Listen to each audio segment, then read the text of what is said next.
Hello, everybody. It's the coach. This is Madden 20 on E.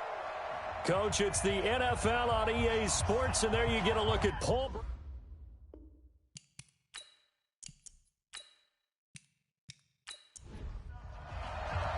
The calendar has turned to December, and we're in the home stretch now as we're underway in Week 13. This will be fielded at the 6. And he'll take this across the 25, a couple extra yards, up to the 27-yard line. So out come the Bucs now for their first drive. And leading them out there, we get a look at their 6'3" quarterback. And I liked what his head coach told us about him this week, that no matter what happens, whether he throws 7 interceptions or 7 touchdown passes, he's the same assertive leader in the huddle on each and every play.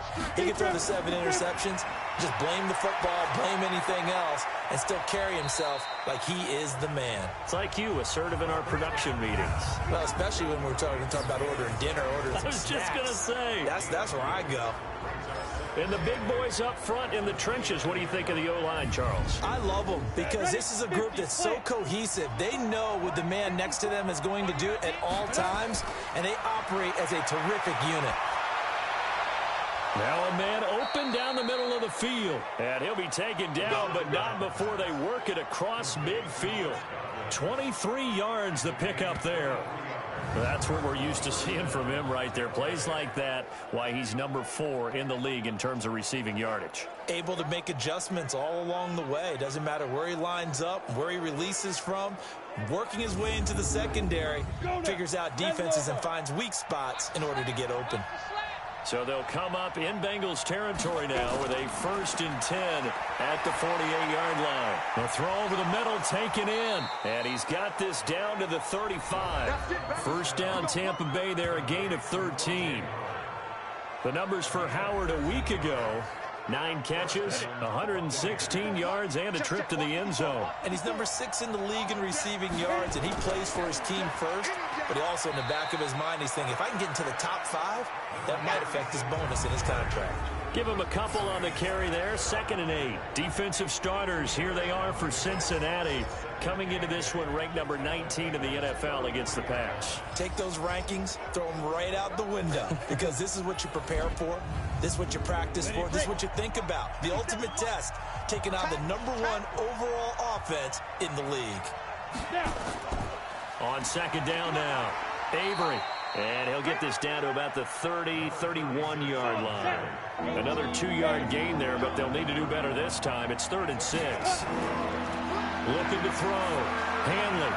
He's going to find his running back. It's complete. The 3rd down run gets him nothing.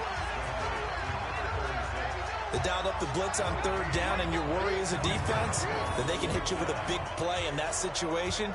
Instead, the blitz pays off, able to rally to the football and make the play.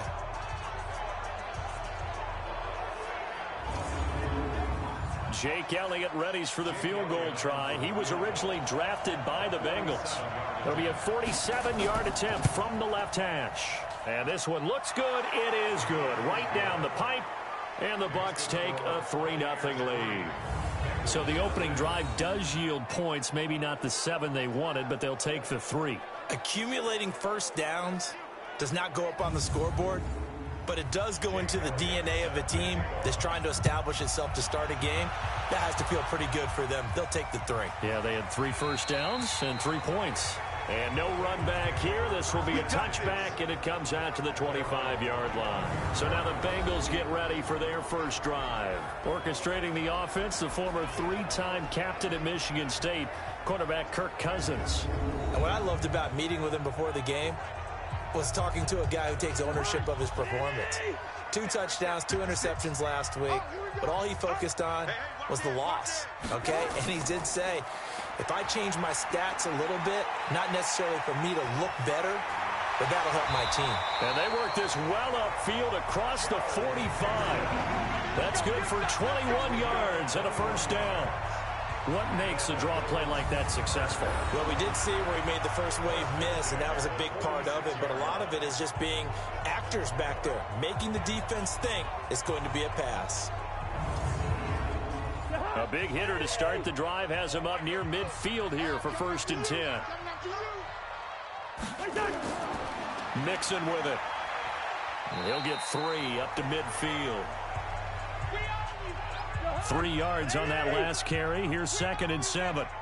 56, the mic, boys. 56. Check, 56. Now Joe Mixon. And he'll get it down here to the 43. 7 yards there and a 1st down. Mixon with a 1st down carry. And he is swallowed up right at the line of scrimmage. No gain on the play there. 2nd down. Here now the offense for the Bengals. An offensive line play is not something that comes to mind readily, but it's always a big key in a ball game. And already these guys, they're getting it done up front. As we've seen this rushing attack have some early success. Looking to throw on 2nd down. Cousins. He completes it to Boyd. And this is going to lead to another 1st down as the tackle's made at the Bucs' 22-yard line. Well, they're piecing together a nice drive to start this one. Seems pretty scripted and pretty successful so far. And I think they did it without our help. Because you remember when we sat in the production meeting with them to talk about this, and hey, you know, how you guys going to come out of the gate? I know I offered my help with a few plays, and they didn't seem to want it. I didn't offer mine. You know, you were the smart one. Whatever they're doing, though, it's working really well. They'll run on 1st down. Mixon, and he is going to be stopped cold behind the line of scrimmage. That's going to go as a loss of a yard, and it'll be 2nd down. It's a tough one right there. He ran right into the teeth of the blitz as the linebacker was freed up in order to stuff that one for a loss. I think quarterbacks got to see that. Got to find a way to audible into something a little more advantageous. Maybe just a slight detour on what's been a strong drive. Here's 2nd and 11. Cousins now. Green brings it in. And he'll take this into the end zone for a Bengal TD. A.J. Green with touchdown number 12 on the year. And the Bengals have taken the lead. And there they got him the ball. Just get it to him, let him do the rest. You know, he probably said that to his quarterback as he broke the huddle. I like the play call. Just get it to me. I'll take care of the rest of it. Helping out his rack, right? R-A-C? Run after catch, and he loves that, and he's going to carry that in at contract time.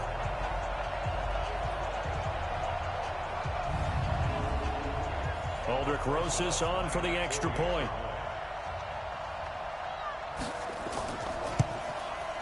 And this is up and good to make it 7-3.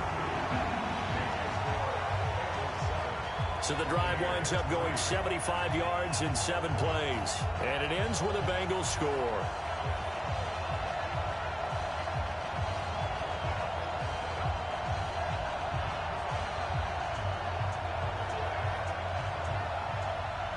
Now after the touchdown, here's Rosas on to kick it away. This is taken at his 4. And he'll bring it a few past the 20 to the 23-yard line. Let's go. Here comes the Tampa Bay offense now heading back out onto the field. And after the field goal last time, we'll see what they can get here. At least they got points out of the last drive, Charles. I never met an offensive coach that didn't want to drive to end with a kick. Most of them wanted to end with a PAT, right? In this case, a field goal, they'll take it. Way better than the alternative, which is a punt. Yeah, but you met fan bases that wanted that, that weren't happy with that field goal. I haven't met a fan base yet that wants to drive to end with a kick, other than the extra point. That's it.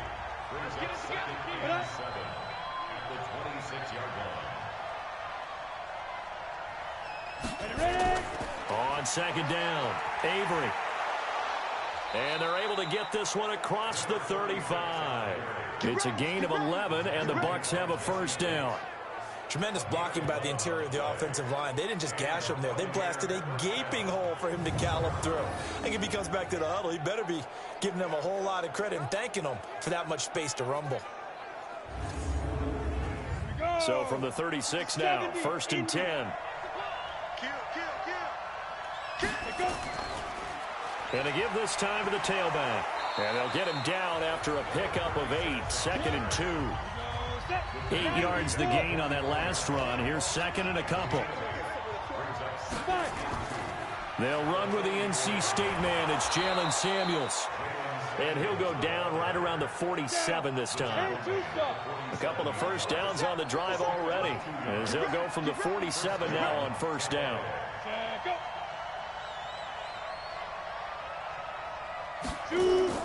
Off the play fake. Hanley. That's complete to his receiver, Godwin. And he is out of bounds, but not before he's inside the 30. 25 yards that time.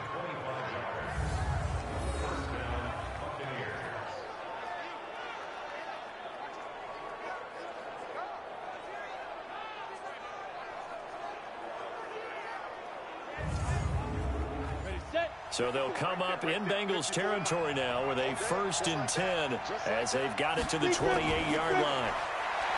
Back to throw. Hanley. That went into the hands of his tailback, Samuels. And he went backwards. He'll be down at the 30. This will be a 2-yard loss on the play. And that'll make it 2nd and 12.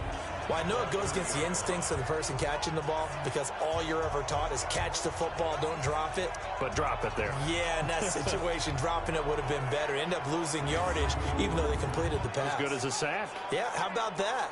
Although they won't get the same credit for it, and it won't help them at contract time. 2nd and 12 after the first down pass play went backwards for 2 yards. On 2nd down, Samuels. That's what they needed. It's an 8-yard gain, and now 3rd and 4 suddenly doesn't look so bad.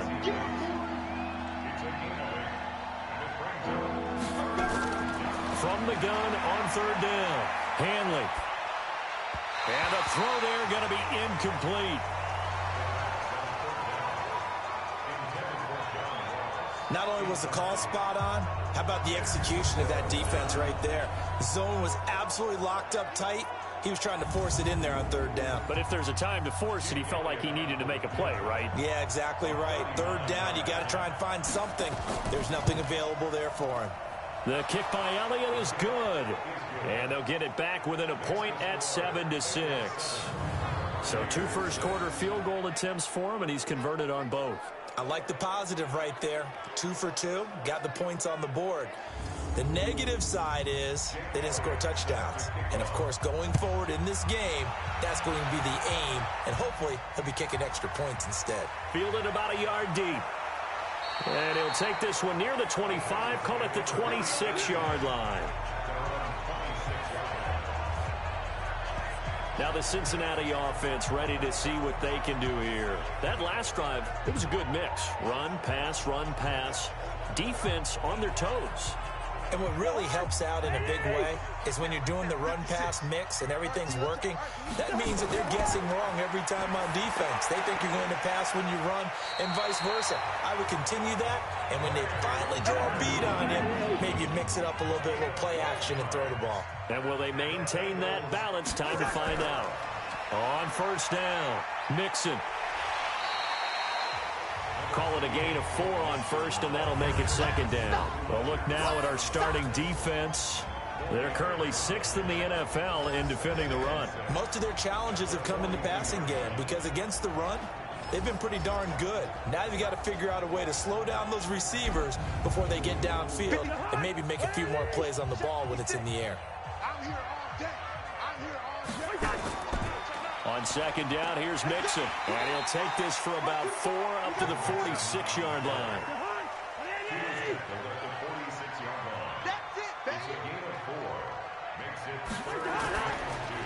He gets this one to Boyd. And he'll lose yardage on the play back at the 45-yard line. He'll wind up losing a yard on the play, and that'll bring up 4th down.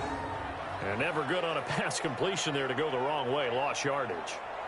No, for some reason it seems to work better when you throw it downfield or you can move the ball downfield running it that way, doesn't it? But in this case, if you're the defensive guys, you're energized, executed well, and you caused a lost yardage play. That's going to feel good and look great in film. And this punt goes out of bounds, and it'll be marked inside the 40. And Tampa Bay trots out there now. And last time able to get 3. It's not what they wanted. They wanted 6, but they got at least something. They mustered something out of the drive.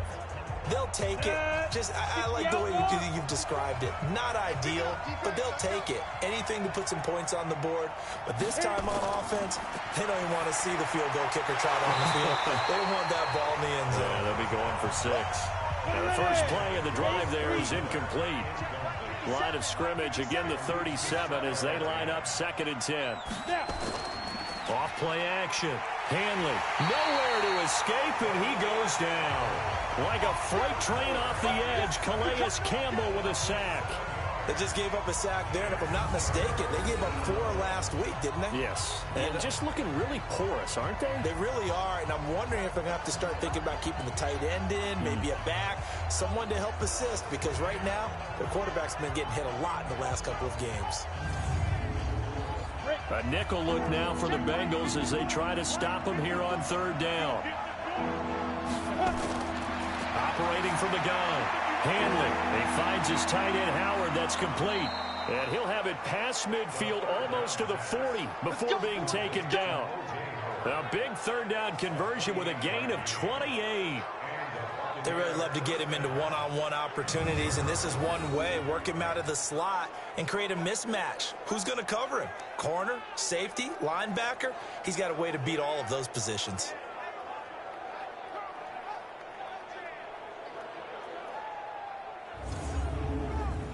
This quarterback now hitting on 80% of his passes in the early going. 8 of 10. It's 1st down. Now a handoff here to his running back. And he's able to carve out about 6 there, down to the 37. 6 yards on that last play. Here's 2nd and 4. 2nd and 4. Nowhere to escape, and he goes down. Calais Campbell picks up his 2nd sack of the afternoon. Enough takes a start to have a good drive. Quite like a big loss on a sack, does it? Now they're looking at a 3rd and long, and suddenly the momentum shifted to the other side of the football. And old Mo is a very, very fickle man.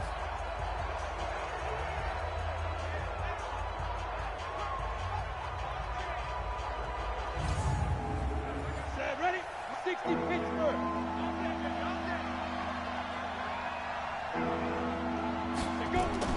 To throw on 3rd down. Hanley. Got a man. It's Ross. Complete.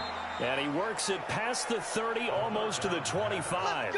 Catch number 40 for him on the year. It's a 1st down.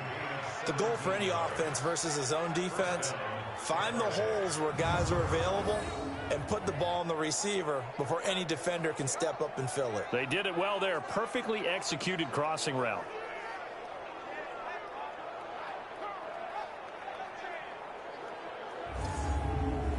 This quarterback now already over 100 yards passing in this 1st quarter. It's 1st and 10. From the gun, Hanley. And that's going to be incomplete. Too tough to hold on to that one. It's 2nd down. Once again, they'll come up on the 26-yard line, 2nd and 10. And he'll give it here to his running back. And he is met quickly in the backfield. Down he goes, folded like a lawn chair. Anytime you call an inside running play, you just know there should be a lot of congestion there. You're counting on your offensive line to take control of the line of scrimmage. That didn't happen in this case, and that play got bottled up. A 3rd field goal of the 1st half, not what they're looking for as they come up on 3rd down. Operating from the gun, Hanley. And that will be incomplete.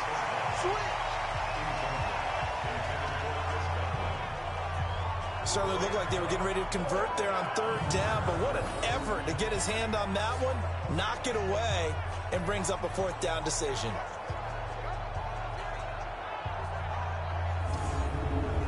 So now here comes the field goal team for the 3rd time today. From the right hash, this from 44 yards out. And the kick by Elliott is good. And they jump back in front here. It's 9-7. So he's been a busy man here in this 1st half. That's 3 field goals for him now. And not just 3 field goals, but 3 for 3. So even though the offense has struggled a bit putting it in the end zone, they've still been able to come away with points due to his leg. After the field goal, here's Elliott to kick it away. This will be taken to the back of the end zone. And no run back here. This will be a touchback, and it comes out to the 25-yard line. Now this Bengals offensive unit ready to see what they can do here. They punted last time they had it. What steps, Charles, you think they have to take to make sure they don't do that again? Well, let's just go to the football 101, the trade expression 101. Win first down. Make 5, 6, 7 yards on first down and make it a 2nd and 3, 2nd and manageable. Keep accumulating first downs that way. Keep moving the football. You don't want to get behind the sticks because then the defense has the advantage. Meanwhile, they take a shot to start the drive, but this is going to wind up incomplete. Tyler Boyd, the former Pitt Panther, was the target. And it's 2nd down. From the gun to give to Mixon. One thing I know from experience is that when the deep ball is thrown and you're the defender, you've got to fight that little bit of panic that emerges. You've got to play the ball really well. It's a 50-50 jump ball play. And guess what? They took a shot. How are you going to win it? And in this case, they managed to get it done. And a big loss here as he's taken down. I spent a lot of extra time preparing for this game, watching this offensive line, because they gave up 5 sacks last week in their loss. They just gave up another one now. They don't seem to be working together as a cohesive unit, right? 4 guys might have it right, but the 5th guy is giving something up. They've got to find a way to all get on the same page.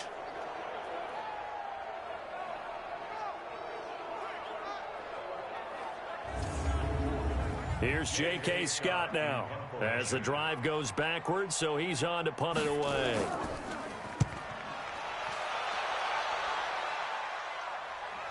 Sidesteps him at the 35. That'll go as a 46-yard punt with a return of 7. And the Bucs will get ready to go on offense. Now the Buccaneer offense gets set to take over. And they split the uprights last time for 3. They've got the lead. They're not going to play this conservative. They're not hoping for another field goal. They're hoping for a touchdown. I'm with you on that one. I like where your head is. I like the way you're thinking because you're exactly right. Trying to sit on a lead and play that way, that doesn't work too well for most teams. Run your offense. Run what you do best. Exactly. Put it all the way down and try and increase your lead in a big way. And the best way to do it, touchdowns. Nice little nifty play for him there. That's the ability to read a defense and utilize players that don't often get picked up in coverage easily. And I'm talking about being able to use the backs out of the backfield. Because I know that when I used to cover, hey, we got everybody covered. Oh, he just snuck out there, and they just got a nice first down there. What do we love to say? Get those backs into space, right? And they were able to do that there. Nice pickup on first down. A first down run, good for about 3. 2nd and 7 coming up. Foyesade Oluwakan made the tackle there from his safety position. They go draw play. This is Samuels. It'll be a gain of 5, but still about 3 yards shy of the first down marker, and now it's 3rd down. Through one quarter, 9-7 our score.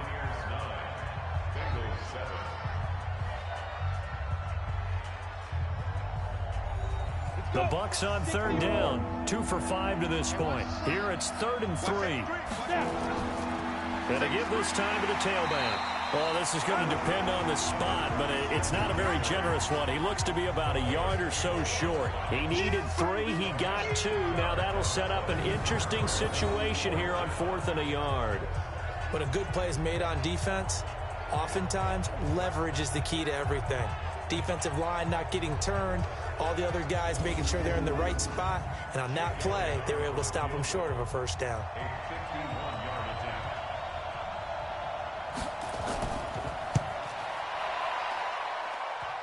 And this is off the left upright, and it comes back. It's no good. And this score will stay right where it is. So distance not the issue there. He had plenty of leg to get it there. It's that darn upright getting in the way. Always gets in the way of a good time, doesn't it? Because he hit it square, too. Sometimes you can bank one in if you get it on the end of the football. No such luck there for him. Cincinnati now ready to take the field. And on the last go-around, they really couldn't get anything going. They had to punt from deep inside their own territory, which means you're going to lose the field position battle as a general rule. What they're looking for now is a little more consistency, move the ball at least a few times on offense, get a couple of first downs, and hopefully flip the field. Yeah, just something to build off of. That's what they're looking for here. Von Bell up to make the tackle. 56, right there, 56. On second down now. Mixon. And not much there at all. Maybe a yard up to the 43.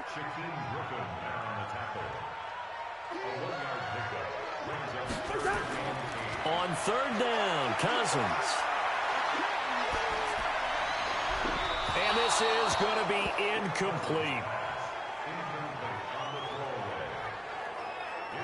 Problems on third down so far. And the average to this, either convert them. Uncorks a beauty. Best of the day. That's into the end zone for a touchback. Time out, they had that long 50-plus yard field goal. Okay, do we still want to try one? But just to be on the safe side, I'm sure they told their offensive guys, can we get a little bit less of a field goal attempt for him? Big Geno Atkins there to bring him down. They'll come up to his running back. And he is met in his tracks behind the line of scrimmage. He lost 2 there, and it's third down. Perfectly designed blitz. Free up their linebacker to get into the backfield and spill the play.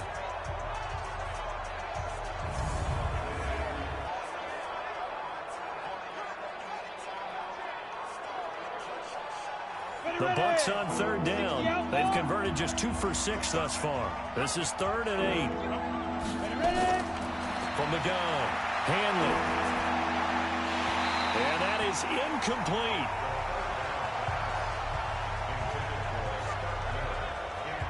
I know at times people think we use it too often, but you've got to be able to throw guys open. And when you read zone, you've got to stick it in there before your receiver gets to the next guy in the zone. Otherwise, you bring him into the play. And that's precisely what allowed that defense to disrupt the pass.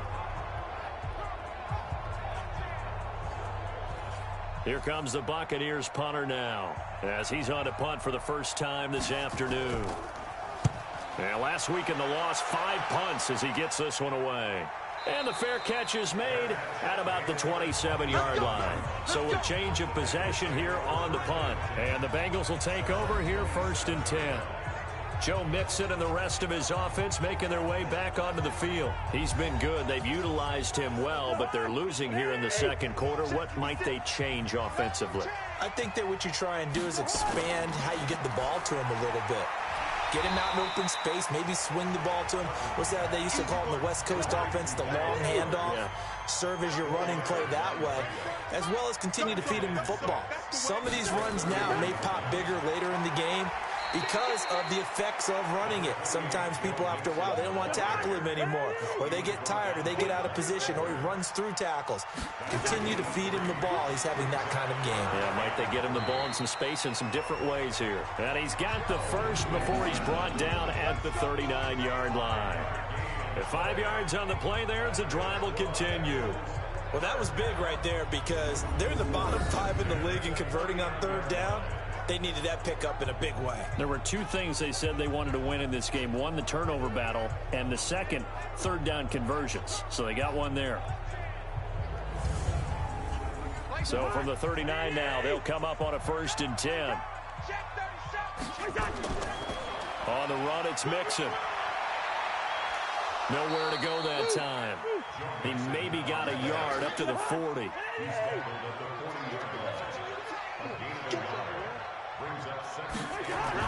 On 2nd and 9, Cousins. And he's going to find his man out of the backfield. That's complete. The 2nd down play results in a loss of 2 yards. Really good defensive effort. They were all over that little swing pass out to the right side before lost yardage.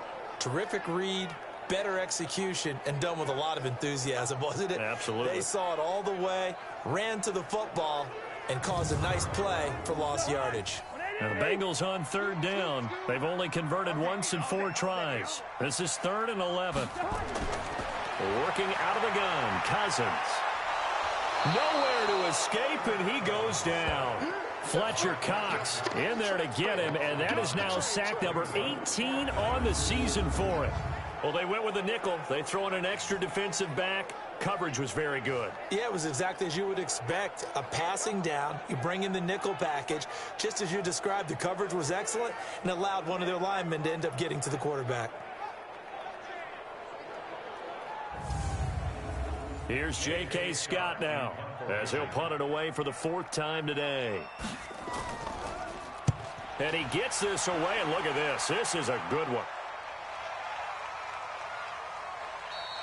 And he didn't quite have the backspin on that one. It hits at the 4 and continues into the end zone. It's a touchback. Here comes the Tampa Bay offense now heading back out onto the field. They're out in front. Last time they had to punt it away. We'll see if they can add to their lead now. They don't want to go out and punt it away again. This team now wants to get a cushion, put people away. They want to run their offense and have it end up in the end zone. Throwing to start the drive. Hanley looking for Godwin, and he's got him complete. And they work this well upfield across the 45. A good pickup there, 26 yards. Well, they brought the pressure, and that meant man coverage behind him, so he's still able to complete the pass. Even as he took the hit, and that's what you have to do, because I was just talking with a coach the other day, and he said, look, it's not always going to be pretty back there. You're going to have to give me completions, even when you're taking some hits. Sometimes you have to be your own blitz control, for lack of a better term. Got to make completions, step up, and make those throws, and he did that. Off the play fake, Hanley. Blitz coming, and down he goes.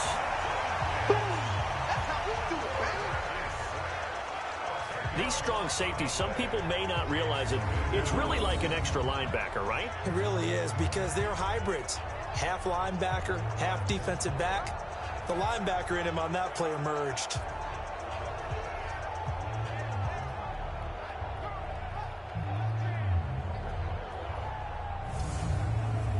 Sacks, a growing theme in this first half. This is 2nd and long.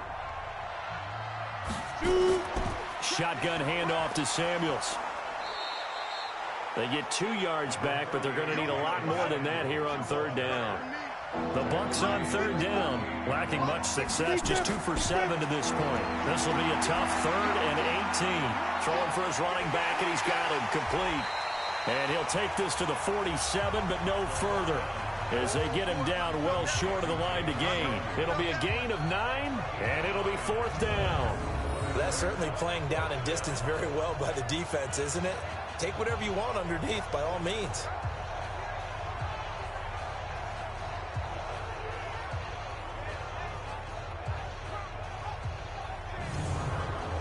Here comes the Buccaneers punter now, as he'll kick it away for the 2nd time.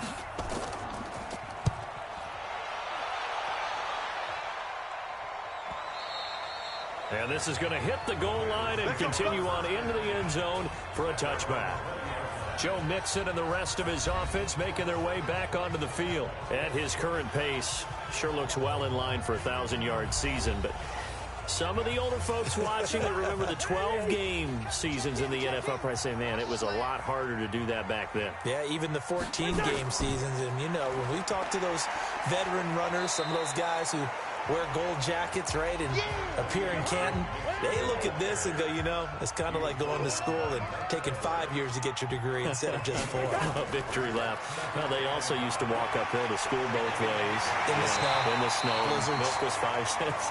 Hey, but he's having a great year, not to take anything away from him. They'll get 14 on that one. Good for a Bengal 1st down. For a lot of guys playing this game, there's no better feeling than running right through a tackle. He's able to lower his center of gravity and churn his legs for a really nice pickup.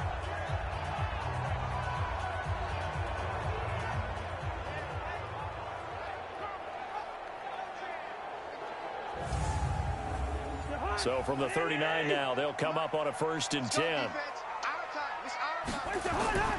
Out of the shotgun, they run with Mixon.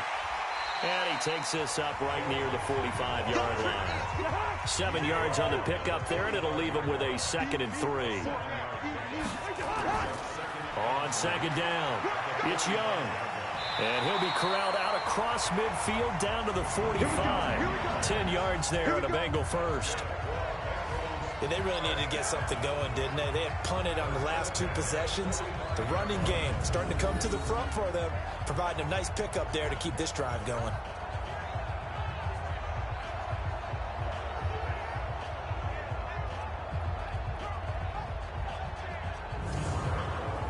So from Buccaneer territory now, it's 1st and 10 at the 45-yard line.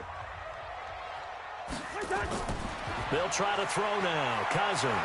And they're going to get him. He's taken down for a sack back at the 47-yard line.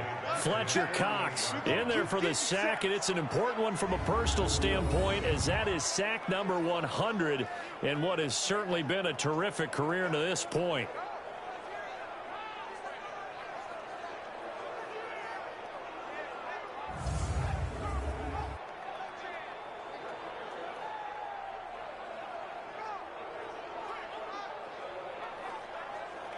Sacks, a growing theme in this first half. This is 2nd and long.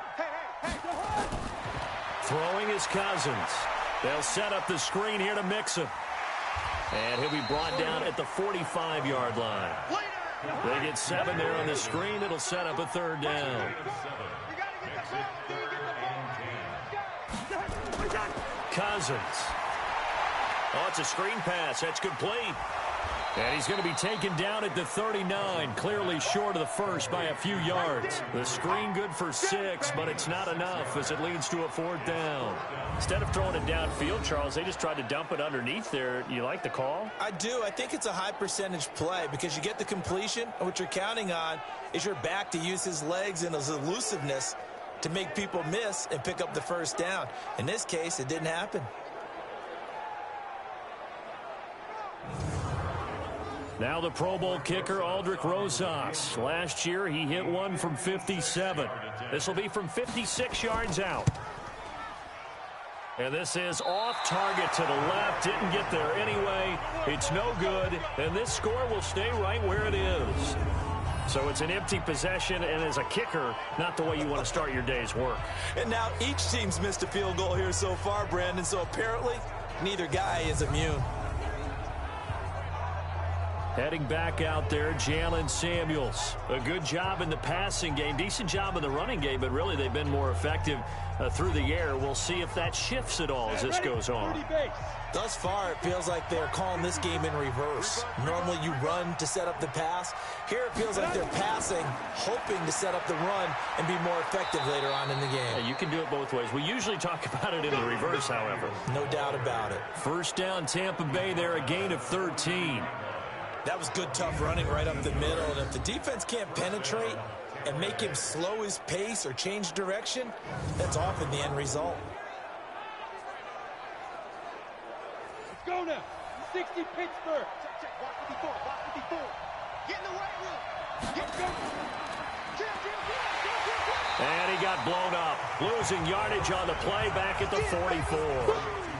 A loss of 2 there. 2nd down. If you're a selfish player and you're throwing the ball, you're cool with the completion. Maybe not so cool with the yardage loss, though, huh? Yeah, you went backwards on the yardage. Hey, it kind of works like a sack for the defense there. Yeah, it's a really big play for them, right? Able to figure it out, sniff it out, and finish it off. On 2nd down now, Samuels, and he's going to get stopped up quickly. Give him a yard down to the 43. The Bucs on 3rd down. They've struggled to the tune of 2 for 8 so far. This is 3rd and 11. Looking to throw. Hanley. And the throw there going to be incomplete.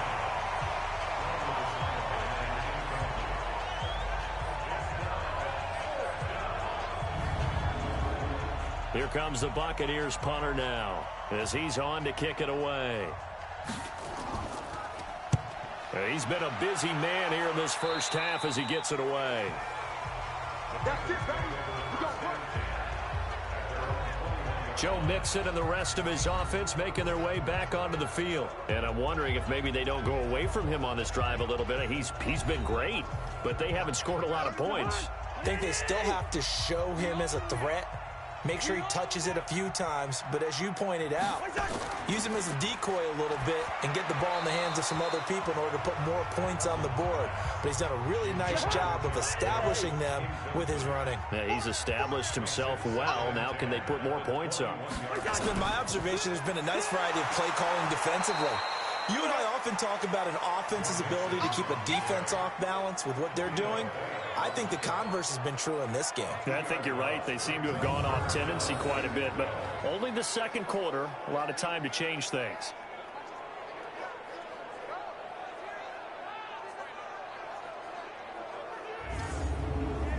These guys have punted 4 times already, and they're staring at a 5th, barring a conversion here on 3rd down. To throw, Cousins. He'll find his running back, Joe Mixon. Call it a gain of 5, and that's going to make it 4th down. I know most of the time when the ball's in the air, you're thinking wide receiver, tight end, but running backs, they can be a big part of any passing offense nowadays.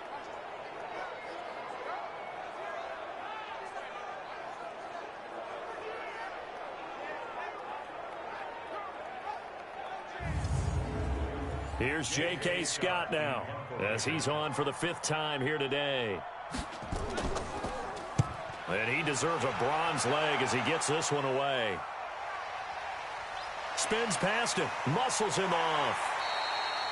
A big boot that time, 57 yards the official distance. And the offense will take over with a new set of downs. There again is the running back as he trots onto the field. The passing game, they've had more success there than the running game. Maybe something they game plan for. How come they didn't tell us about it? Because they wanted to keep it a secret. We did ask, didn't we? But I think what happened in this one is they've realized that they've established the run pretty well, and teams are going to key on that. They thought they could open it up and have success through the air, and that's exactly what's going on. Yeah, they've had success at least so far here in the second quarter. 2nd and 5. This one hauled in by Sample. And he's able to get up here to the 26. 4 yards on the completion, and it sets up a 3rd down. 2 minutes remaining in this first half of football. And we remind you, coming up at the half, we'll join who, Charles? The coach. The coach, Jonathan Coachman, standing by in Orlando. He'll have stats and scores from games in progress, as well as scores from earlier today. The coach. We get slap happy up here sometimes. It's a pickup of 6 and good enough to move the chains. Got to say, I was a little surprised to see him, Charles, come out in the shotgun on 3rd and less than a yard. Yeah, but the way the NFL is nowadays, we hardly ever see anyone really run for it on short yardage. So they're going to throw the football more times than not. That was a nice, easy rhythm throw right there, and they pick up the 1st down.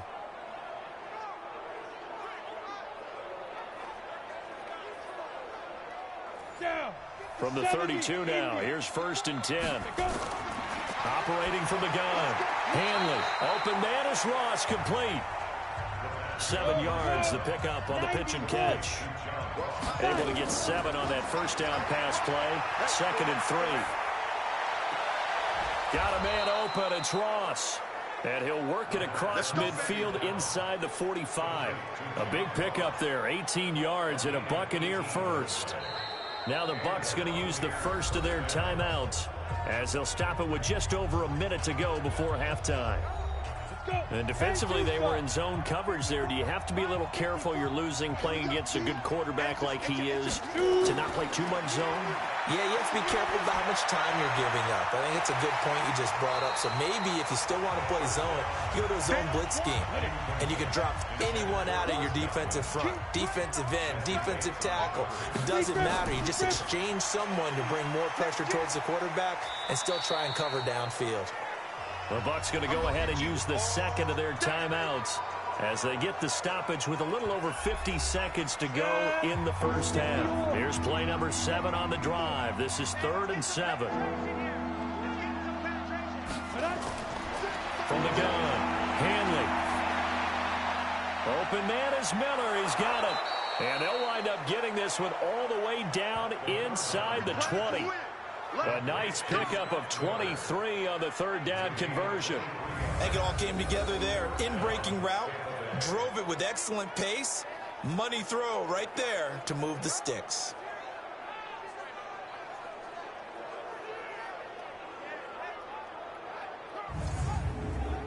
This quarterback now over 200 yards already in this first half. It's 1st and 10. He's going to have the hook up to Ross. And all the way down inside the 5 to the 4. The Bucs forced to use their 3rd and final timeout as they stop it with 16 seconds to go in half number 1. We want it. Come to my world. Shift. Off the bootleg. Hanley. In trouble, and he'll go down back at the 12. After the sack, here's 2nd and 11. So we have reached halftime here in a tight 2-point contest. As we send you down to Orlando, where Jonathan Coachman has our EA Sports halftime report. Coach.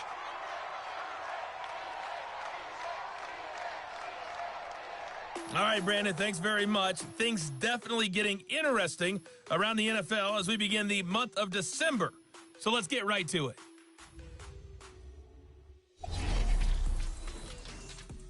We'll get started over at the Mercedes-Benz Superdome in New Orleans. And as you see, they were winners back on Thursday night. Alvin Kamara, 2 touchdown runs to lead the way. From there, we head up to the Pacific Northwest. Check on the Seahawks at home in Seattle. And they trailed the visiting Chiefs in that one. The Chiefs trying to gut this one out as it would be a good victory for them if they could get it. Finally, let's get to Silicon Valley to check on the 49ers at home at Levi Stadium. And as you see, they are currently all tied with the visiting Denver Broncos. Meanwhile, in our game, it's been a defensive struggle. Which offense can break through in the second half? To find out, let's hand it over to our broadcast team of Brandon Gotten and Charles Davis.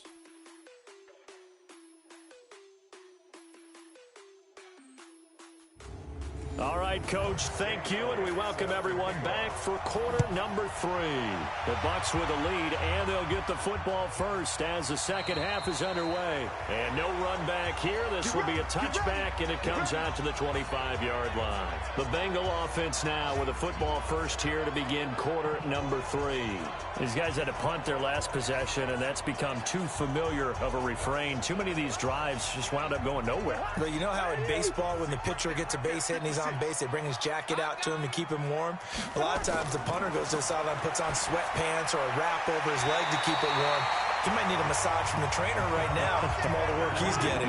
They'll get 14 on that one. Good for a Bengal first down. On 1st and 10, Cousins. Boyd's the target, and he has it over the middle. And he'll be taken down, but not before he works it past the 50. That one good for 15, and the Bengals get a first down. You can see the time and effort and thought that they put into their passing game because it was evident right there. It looks like a simple pitch and catch, but you and I both know that they have planned for this and worked hard to make it happen. Back-to-back good plays have them on the move on first down. They go play action. Cousins under pressure, and he will go down. Sacked back at the 46. Vita Vea in there for sack number 22 on the year. And, folks, that's just a half sack shy now of Michael Strahan's record of 22.5 set in 2001.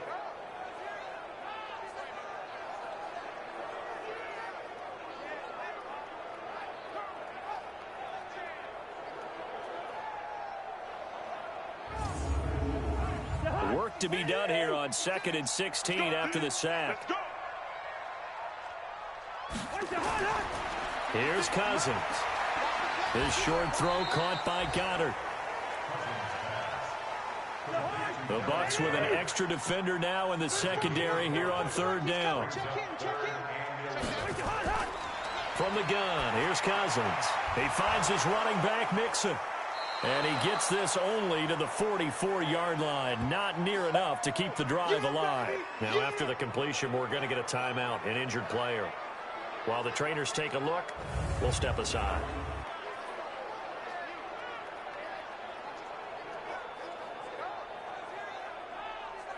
Here's J.K. Scott now. He's been terrific so far. Averaging over 50 yards a punt so far as this one's away. Here comes the Buccaneers offense. They get their first reps of the second half. They have the lead here. Well, we talk a lot about pregame speeches. What are halftime speeches like? For the most part, not nearly as emotional. They're a lot more clinical. Every now and then, though, they'll get after you if they think they need to light a fire. But in this case, let's go into the virtual locker room, because here's what I think happened. They got in there and they said, listen, let's take control right away. Defense, we got the lead. Defense, don't give up any points. Turn the ball back over to the offense and let them go down and score and give us more of a cushion in the game. Check so far. Defense shut them down. Let's see if the offense gets done. 9 yards to pick up there, and it's a first down. So many teams want to throw the ball in this situation nowadays, but I love watching a team that has enough confidence to go ahead and run the football. In that situation, that's almost a tendency breaker. So from the 39 now, they'll come up on a 1st and 10. On first down, it's Samuels. It's a 7-yard carry to set them up with a 2nd and 3.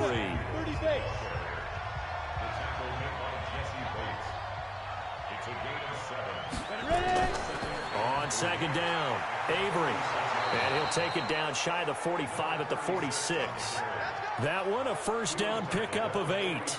They're trying to show that they can run the ball and protect this lead. Give it to the backs, play a little bit of keep away, don't you think? And that's probably a good philosophy at this point, going to make that defense stand up and stop them. So they'll come up in Bengals territory now with a 1st and 10 at the 46. Back to throw. Hanley. Under pressure, and he will go down. Sacked back at the 46. Geno Atkins in there to get him, and that is sack number 6 now for him on the year. The amount of sacks that they've absorbed in this game is absolutely extraordinary. Let's just face it.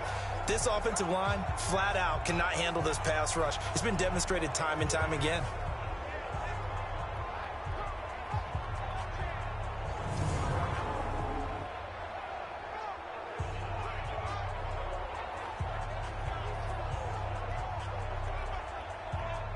Don't need it all back at once, but you figure they're going to need something here. 17 yards to go on 2nd down.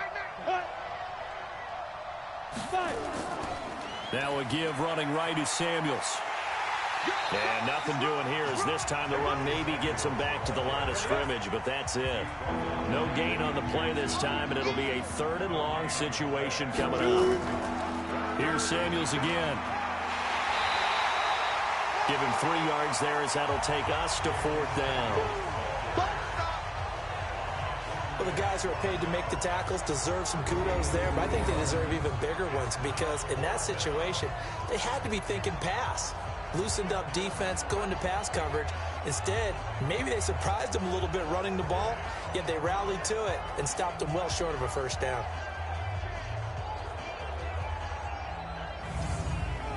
Here comes the Buccaneers punter now. He'll boot it away from about his 35. This is away and a very good kick angled for the sidelines. And this will depend on the spot as it sails out of bounds. And they'll say it sailed out at the 10-yard line. And for an offense that is struggling, this is not where you want to start from. Great punt. Fantastic punt. And for all those who wonder, what do punters do during the course of practice each and every day? The best ones do what we just saw there. Work on positioning the football and helping their team. Cousins now to throw on 1st down. He gets this in the hands of Mixon. And they'll bring him down here right around the 17-yard line. 7 yards on the play, and it'll make it 2nd down. Cousins now. And on the left sideline, he caught it, but out of bounds, according to the head linesman. Incomplete, so the ball a little late getting there, and it's 3rd down. Cousins from the gun on 3rd. Dumps it off to Mixon. And he works it across the 25 before being tackled. It's a Bengal 1st down, a pickup of 11. Everyone's got to be able to catch the football. Doesn't matter what position you play, but if you're on offense, be aware a ball may come your way.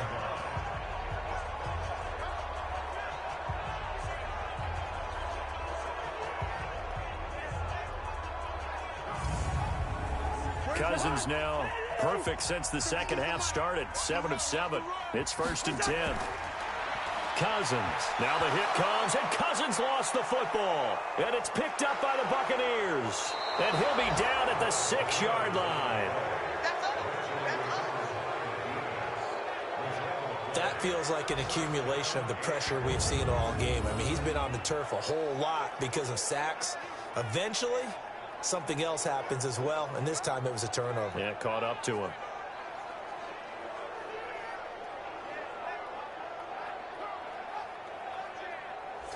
And Tampa Bay trots out there now. And a tight game after punting last time. See if they can get something going on this drive. As they head to the field now, with the game this close, you got to feel there's a sense of urgency for them going on offense right now. But they have to do it without letting panic creep in and affect their play. And he goes backwards on this one, losing yardage to the 7. That's going to go as a loss of 1 on 1st down. The short field shrinks even more with the type of bodies they brought in on that play. Those extra tight ends, they weren't able to secure their blocks, and that one ended up going backwards.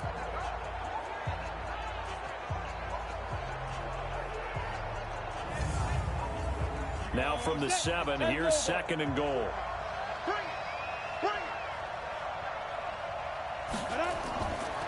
They run the counter.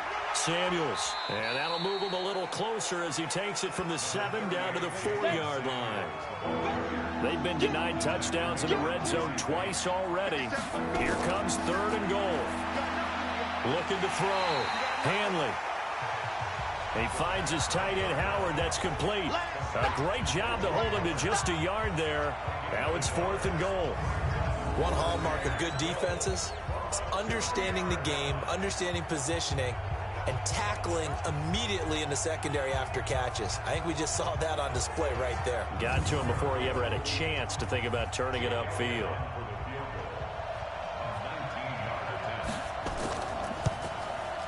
And Elliott puts this one through.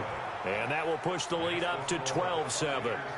So he's got another field goal, his 4th now in the game. He's making it look easy out there. He certainly is, and they're always aiming for a swing of the leg that repeats under pressure, right? So nothing's different. He's got that right now because confidence is breeding confidence. That'll be taken in the end zone. And no run back here. This will be a touchback, and it comes out to the 25-yard line. Kirk Cousins now gearing up to lead this offense back out there. And right now, probably just one thing in his mind. It's getting back to the hot start because he's really faded. And ordinarily when that happens, the quarterback, as you know, is usually the leader of the squad. Now there's probably a silent camaraderie that comes around him saying, hey, guess what? We got you. Don't worry about it. Let's go, big fella. Because they know more times than not, he tends to pick things up, and they tend to play well. And running room scarce here. He's going to be stopped in his tracks at the line of scrimmage. No gain on the play, and it's going to bring up a 3rd down. They've called his number a lot this afternoon. You wonder how much tread is left on those tires. We certainly do. Hit from behind, and he's going to be driven down. This has been a tough one for this offensive line. It appears almost like they've been on roller skates this entire game, the way they've been pushed around. 6 sacks given up in this one.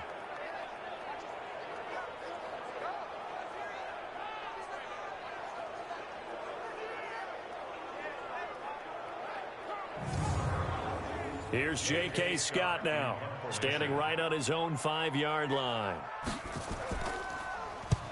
And he gets it away, a directional kick going toward the sideline. And the punt over the side in the air, and the spot will be inside the 35. Now the Buccaneers offense gets ready to head back onto the field. And last time they got 3 points, but it was a chip shot field goal. And when you go to the sideline after a chip shot field goal, maybe the offense not too happy. It's a balancing act, isn't it? Because you're exactly right. They're none too pleased that they didn't punch it in for 6 points. But they also have to remember they did put points on the board. 3 points is 3 points. And in this league, you take points when you can get them. Not easily done. They go over the middle, and it's complete to start the drive. A gain of 6 there on first. 6 yards was the pickup on the last completion, so here's 2nd and 4. And he'll give it here to his running back. And he is going to be stopped cold behind the line of scrimmage. Chalk that up as a 4-yard loss, and now it's 3rd down. I know when I was a kid, I always got real excited when I saw those lateral-type runs. But the best backs that made it happen, they put a foot in the ground and just go. That didn't happen there. That play got swallowed up. Let's go. 91. Hey, let's go.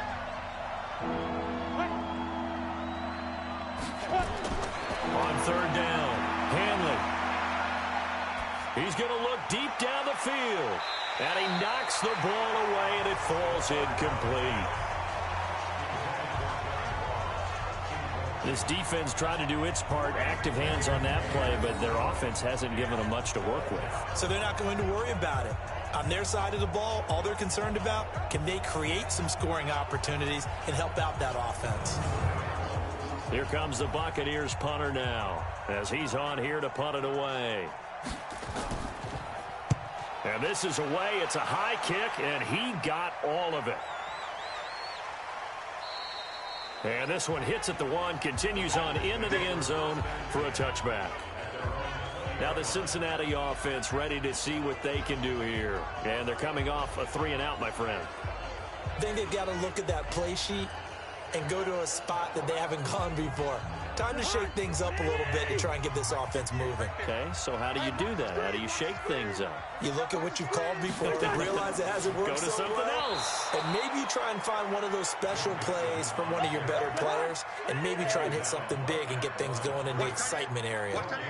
The stop for no gain brings up 2nd and 10 from the 20. It completes it to Boyd. He'll be dropped at the 25 after a gain of 6. These guys have punted 4 times already, and they're staring at a 5th, barring a conversion here on 3rd down. They'll run here with Mixon, and he won't be close to a 1st down as he runs into a wall right around the line of scrimmage. As usual, the hallmark of a good run defense, linebackers making plays near the line of scrimmage. Absolutely nowhere to run there.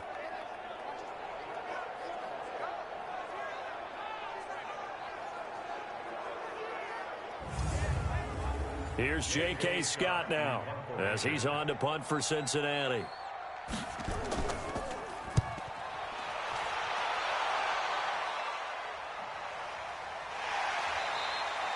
So possession goes over here on the punt, and the Bucs will get ready to go on offense. And the Buccaneers getting ready to go as they take the field. They've got the lead. Last time had to punt it, though. What's the key to this drive? I think it's leverage. Leverage. Big guys up front. You know the motivational speech on the sideline is, guys, give us an opportunity. Protect the passer, create space for our runners, and let's go ahead and get these guys. Low man wins. Let's go do it on this drive. We'll watch that leverage on this drive. No gain there on the completion. 2nd and 10. On 2nd down now, Samuels. And he's got some space here. Fighting his way through contact. And he'll go out near midfield at the 49. A 1st down there on a pickup of 25. Boy, the offensive line there, that was a thing of beauty to watch them block. I love how you give a little appreciation for those big guys up front, and well-deserved. But how about the execution behind them? You can see the hours of practice that have gone into it. Great pocket by the running back. Quarterback puts it right in the perfect spot. Great mesh point by them. The timing on point. The run even better.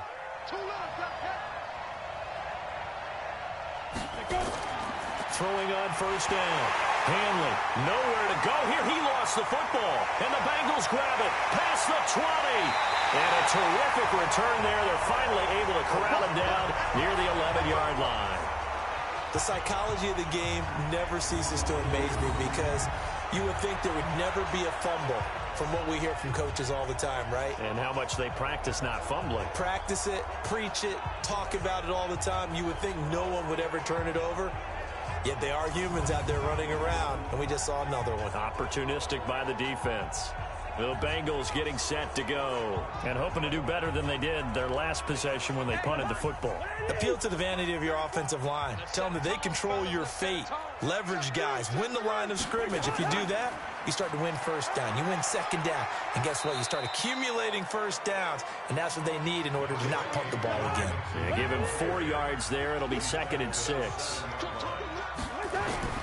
To throw on 2nd and 6. Cousins. That's complete right around the 8. And he's brought down right at the 5-yard line. Give him 2 on the play. Now Cousins. And the pressure too much that time as Cousins goes down. This offensive line flat out cannot handle this pass rush. We've seen it demonstrated time and time again to the tune of 7 sacks in this game thus far.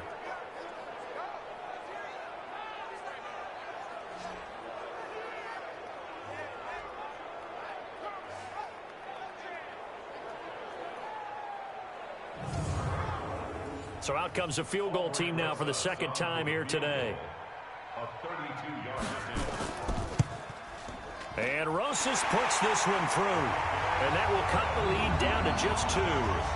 So he missed that field goal earlier, but he says not this time. Able to knock it through, give his guys 3. I like his poise. I like his confidence, his belief in himself. Sometimes when you miss that first one, you'll see a lot of guys sag and they can't make the next one.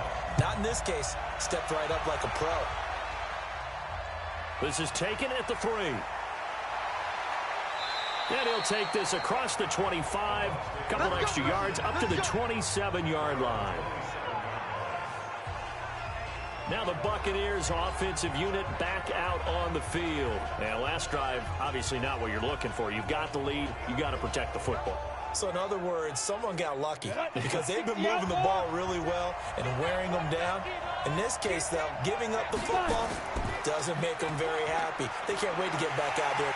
Under pressure, they got him again.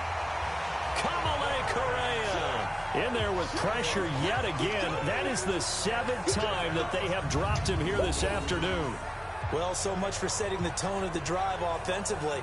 Giving up a big sack that loses that kind of yardage, not a great start.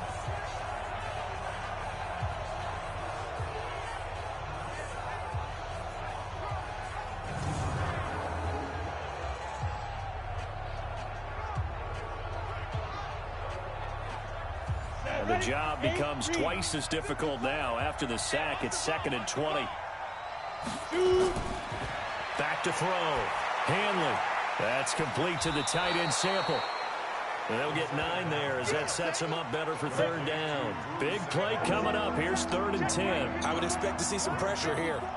And the blitz does come. Let's not quibble about the gain there on 2nd down. That was a positive play because that was a take-what-you-can-get situation. Got out to the tight end. Now it gives them a much better opportunity to convert on 3rd down. 15 yards as Tampa Bay picks up the first. So they did not bring pressure, and turns out probably a bad idea. Yeah, he had time to stand in the pocket and deliver a strike. So I'm wondering if they're going to note that, and next time just go ahead and bring that pressure. This quarterback now perfect since the 2nd half started. 7 of 7. It's 1st and 10.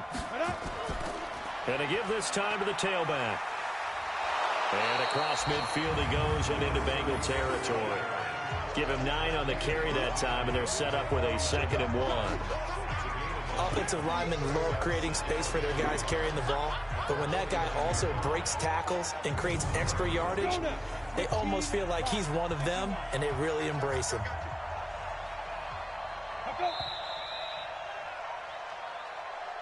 And as they come to the line, they will not be able to get off another play as time has run out on this 3rd quarter. We'll return with more after this break.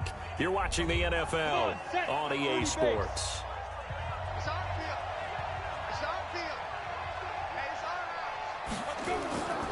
They'll keep it on the ground.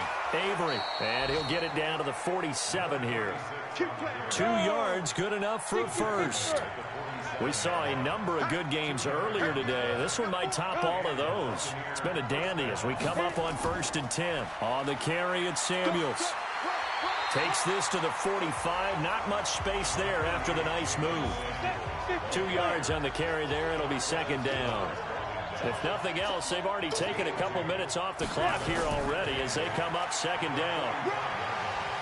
So a nice job to break the one tackle, but not much daylight after that as he's brought down. 4 yards on the pickup there as it'll leave him with a third and about 4 more for a first. That went into the hands of his tailback, Samuels. And he's able to get the first before he's taken down at the 36. It'll go as a gain of 6 that time, and it moves the chains as well.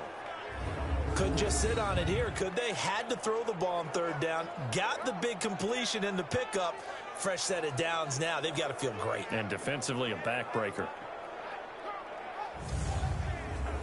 This quarterback now, a perfect 8 for 8 to start the second half. Not bad. 1st and 10. Looking to throw. Hanley. That's complete to his receiver, Godwin. 7 yards, the pickup on the pitch and catch.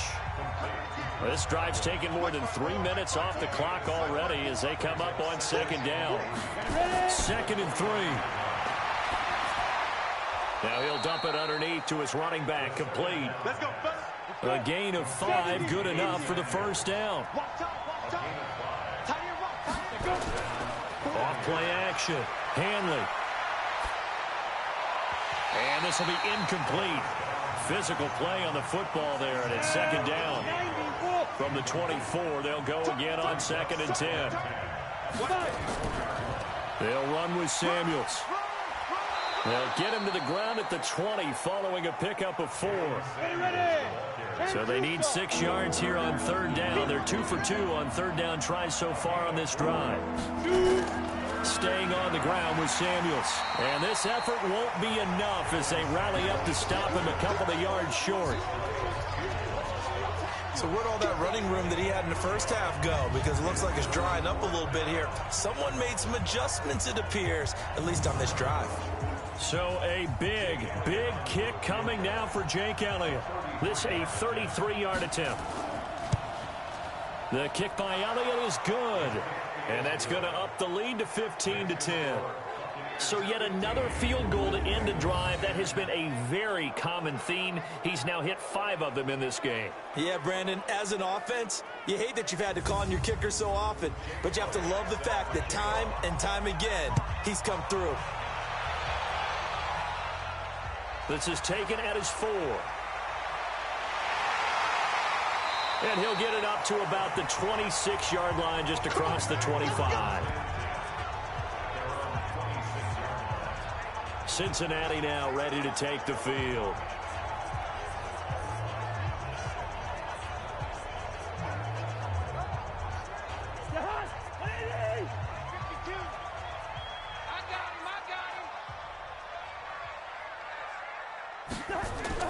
First down. Here's Cousins.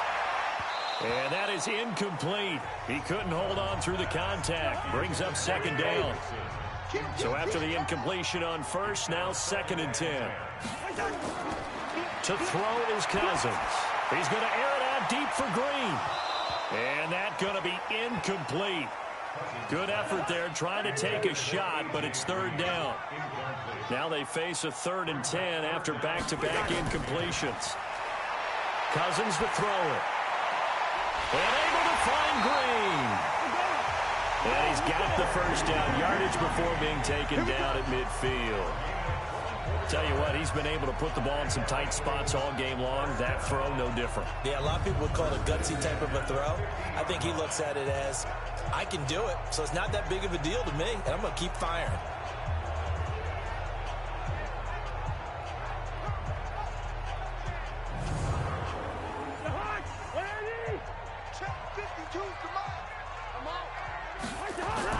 Cousins now from the 50. And he'll go down, but not before getting this inside the 30. That's back-to-back plays of over 20 yards. And he's the epitome of what we call the move tight end. A guy that you can line up anywhere. In the slot, out wide, in tight. Doesn't really matter because he has such great skills. You want to utilize him in all aspects of your passing offense. And there he was in the slot for the catch.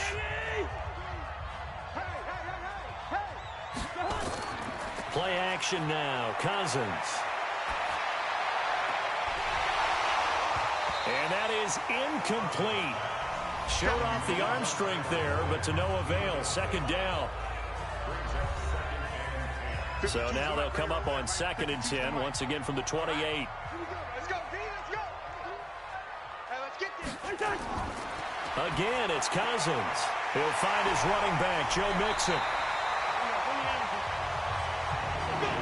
And we see another pitch and catch there to the running back. This position just continues to evolve. They become just as critical to the passing attack as a lot of receivers, tight ends, because their ability to make people miss in the open field can really generate big plays for an offense. Just what you want on a first down run. Call it 8 yards, and it's 2nd and 2. They'll keep it on the ground. It's Young, and this carry not as productive. He's swallowed up at the line of scrimmage. No gain on the play, and now they're faced with a 3rd and 1. Now Cousins. And he's got it. Touchdown, Bengals. Cameron Benson, his 2nd touchdown on the season. And the Bengals are going to jump back in front. And he's a little bit on the shorter side as a receiver. Maybe sometimes for the defense, tough to find the little guys, right? Yeah, sometimes they get lost in the traffic, but usually what it means is that rather than just winning with height or even speed, they use their quickness to find a way to get open. Well, tall, short, wide, skinny, whatever, there it results in a touchdown. So a big play coming up for the Bengals as they'll indeed go for 2. From the shotgun, it's Cousins. And he's got it. So the 2-point conversion is good, and they add on to their 4th quarter lead. So that effort gives them a 3-point cushion and guarantees that a field goal going forward won't beat them. Yeah, that's really good strategy because that's all you care about. Not getting beat at this stage. At least give your team a fighting chance. Now after the touchdown, here's Rosas on to kick it away. Fielded about a yard deep. And all that worked, but he stopped where he ultimately would have been, and he's simply taken a knee, and that's the 25-yard line. Here comes the Tampa Bay offense now heading back out onto the field. And they had a long drive last time, but they had to settle for a field goal, and I'm sure that's how it felt to them, settling. They probably should have gotten in the end zone. Yeah, not out-and-out joy, right? Because that's what you get when you put the ball in the end zone. But there are benefits to that type of a long drive. Your defense gets a chance to take a break, adjust a little bit, maybe get themselves ready to get back out on the field and play a little bit better. So they'll take the benefit even though they wanted the 6 points. And maybe wore down the other defense. We'll see. Back to throw. Hanley. And this one incomplete. Too much contact to hold on to that one, and it's 3rd down. So the incomplete pass on the last play, and that leads us to a 3rd and 3. Now a handoff here to his running back. We got this. Each team has its own terminology. Some people call it jumbo, some call it monster, some call it king. But it doesn't really matter. They brought in the big lumber to pick up that 1st down. Yeah, you think about goal line defense with the goal line offense that time getting it done. So from the 39 now, they'll come up on a 1st and 10. Here's Samuels. He'll get about 3 as he's brought down right around the 42.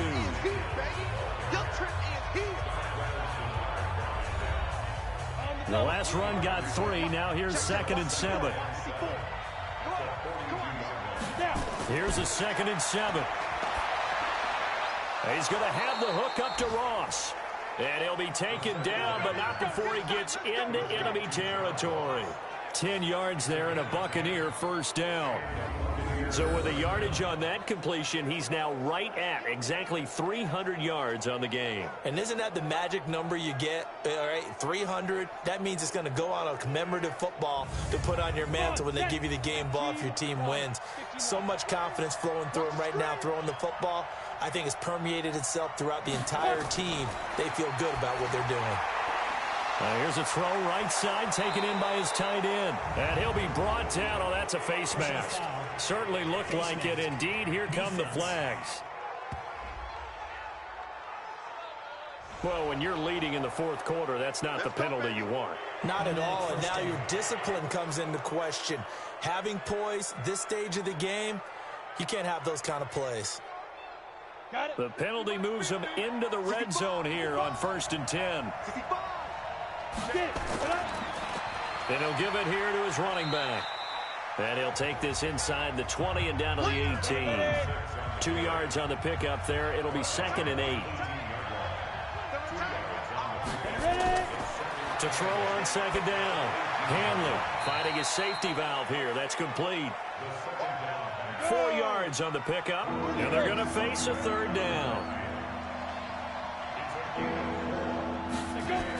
On 3rd down, here's Samuels. And this play gets blown up. They'll lose yardage. Back at the 17. Not at all what they envisioned on 3rd down. 3 yards in the wrong direction. They tried to run right into the teeth of the defense on 3rd down, but looked like those teeth were pretty sharp. They were having absolutely none of it. Stuffed them for a loss. Yeah, couldn't get any leverage up front and move people aside in order to run the ball. And the kick by Elliott is good. And in the 4th quarter, this game is tied. Well, it's hard to put your finger on whether this is something to celebrate or something maybe the offense is embarrassed by. But that's now 6 field goals he's made in this game alone. Yeah, he's bailed them out quite a bit so far. But it's very comforting to know that you have a kicker that's got your back. This is taken at his 4. And he's up across the 25 and down at the 28-yard line. Joe Mixon and the rest of his offense making their way back onto the field. He's toppled the century mark already receiving the football, closing in on that on the ground, too. They've really had trouble handling him. I think from what we've seen in this game, his success through the air has started to open things up for him on the ground because now he's loosened up the defense, right? They've got to play just about every snap as if another receiver can get downfield on them, and he's been that receiver. Now they bring him back to the backfield. I think his yardage running the ball will increase as this one goes on. Well, they might need to devote some extra attention to him, something just to stop the momentum he has. Now he dumps this off over the middle. Give him 7 on the play, and it'll be 3rd down. A 2nd down completion got him 7. Now here's 3rd and 3. Working out of the gun, Cousins. And that's complete. It's Green here. The completion there winds up a wash, and it'll bring up 4th down. That goes in the category of a play that the defense is going to cherish and excites them. A completion, yes, you give up the pass, but no gain. I mean, that's exactly what you want on defense. And sets up the 4th down. And he's got to be fired up about that effort. I don't think he could have walked down and placed it any better than where he ended up putting the football. That was excellent. Now the Buccaneer offense set to take over again.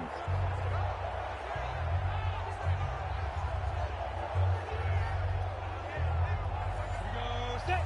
60 Pittsburgh. They'll run on 1st down. Avery, and he's upended at the 6 as they double their room to maneuver on a pickup of 3.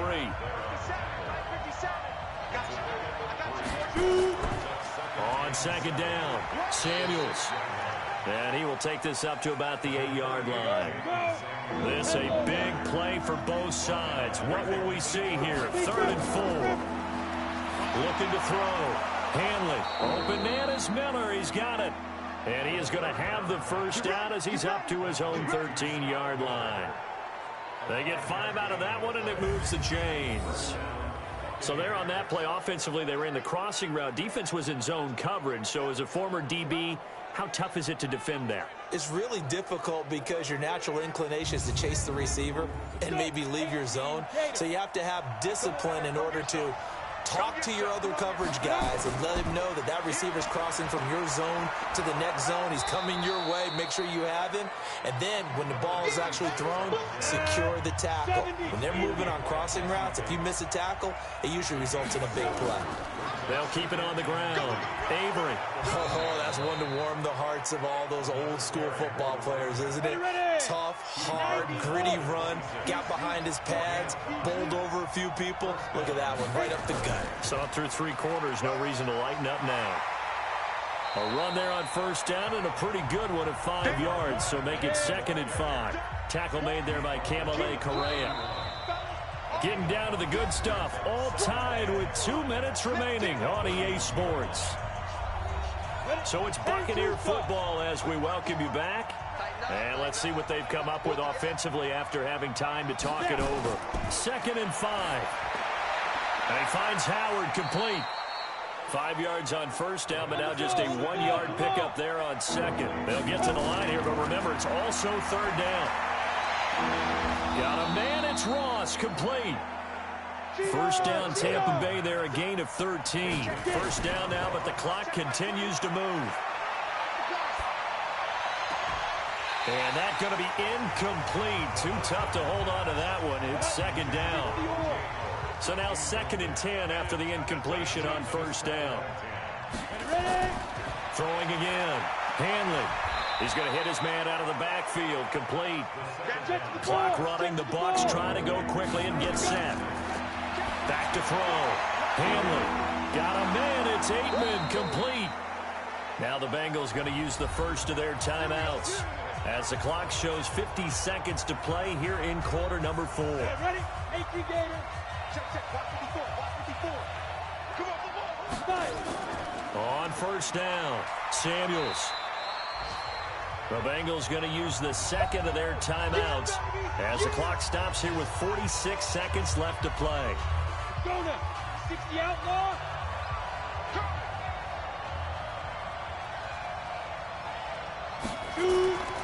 On 2nd down now, Avery. Now the Bengals going to signal for their 3rd and final timeout as they'll stop it with just over 40 seconds to go in the game. And a nickel look here for the Bengals as they try to defend this on 3rd. They'll keep it on the ground. Avery, and he picks up the first down yardage as he takes this one down to the 15. Able to get what they need to keep the drive going with a 6-yard pickup on 3rd down. Now the Bucs going to use the first of their timeouts as they'll stop him with a little over 30 ticks to go in the football game.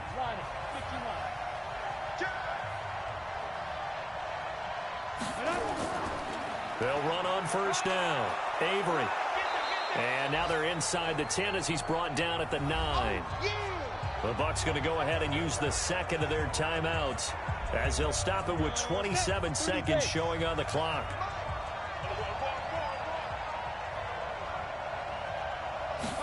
Second and 4.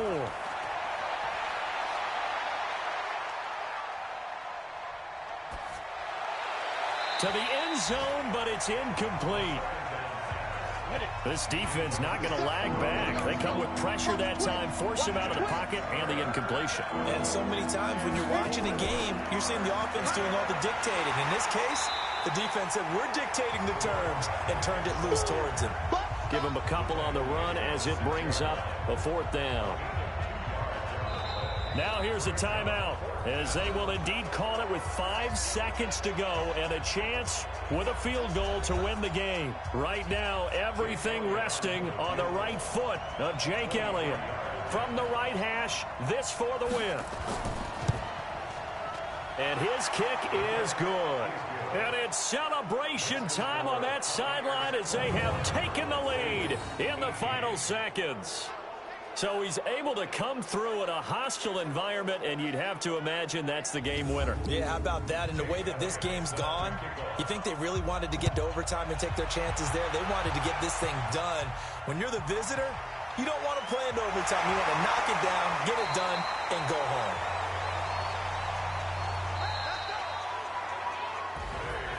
Well, going into the final play of this game, they knew that they needed some type of a miracle there at the very end, but they couldn't get it done. However, we were treated to really a spectacular affair. Even though they didn't finish it off, you're exactly right. They took us down to the last play. We're still. You were wondering, could it happen? Possibly, even though we both knew it was a long shot. So for the Bucs, it's an important win for their playoff hopes as they move to 8-4, and they will head back home next week. Meanwhile, for Cincinnati, it's another week with more questions than answers as they fall to 3-9. And they'll look to regroup next week as they head down to Miami to take on the Dolphins.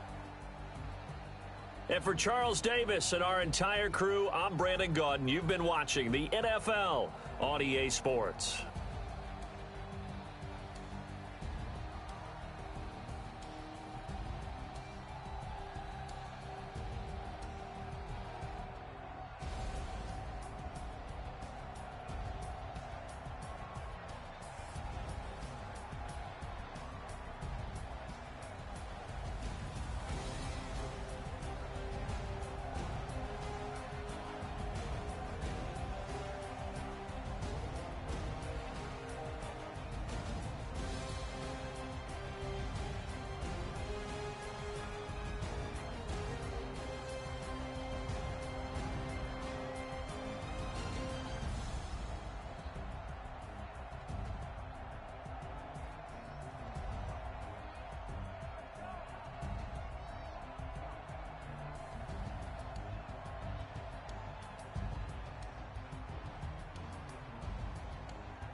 Hey, everybody, it's the coach.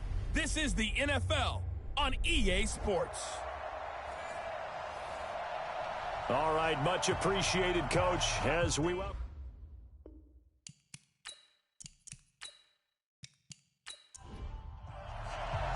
Three-quarters of the NFL season are complete. What lurks in our final month? We're underway in Week 14. That's fielded in the end zone. And no run back here. This will be a touchback, and it comes out to the 25-yard line. So out come the Steelers now for their first drive. At a glance at the man under center at 6'5", he always demands attention. And what's a quarterback's best friend? Balance? I think you're right. I agree with you. You know, a lot of guys would say great receiver, right? A terrific offensive line. But I agree with you, balance, because if you can run the ball effectively, that just opens things up for guys who want to throw it and gives you easier passing lanes and easier coverages to read. And they said balance will be a focus in this one. Yeah, they don't want it all just heaped on his shoulders, I don't believe. I think they want to make sure they take some of the pressure off. After the pickup of 5, here's 2nd and 5.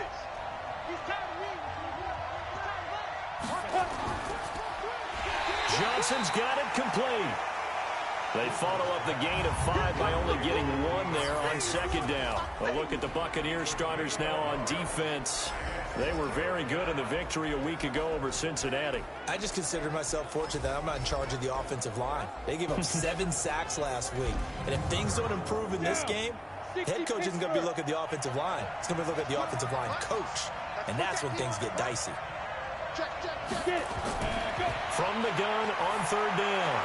Hoover, man open, that's Jaleel Scott. And he will have a first down as they get him to the ground at the 37. They get 6 on the pickup there as the drive will continue. They've got good playmakers on the offensive side of the ball. I don't know what happened last week to really hurt their performance and hold down their production, but I would dare say that this week in practice, there's a lot of talk about how they're going to increase their proficiency. And that was a good start, getting the playmakers involved. You mentioned that to me pregame. That's what they did there. Yeah, I think a lot of people think the coaching staff really gets on them, and that's how they motivate them. Most of these guys are self-motivated. They have a lot of pride in their performance. And they will only muster a yard here to the 38. Just a yard on the catch there. It'll be 2nd and 9. So we'll look here at the key inactives, and we got this list before the game down on the field. And they tell us the same thing every time, don't they? Next man up. No excuses.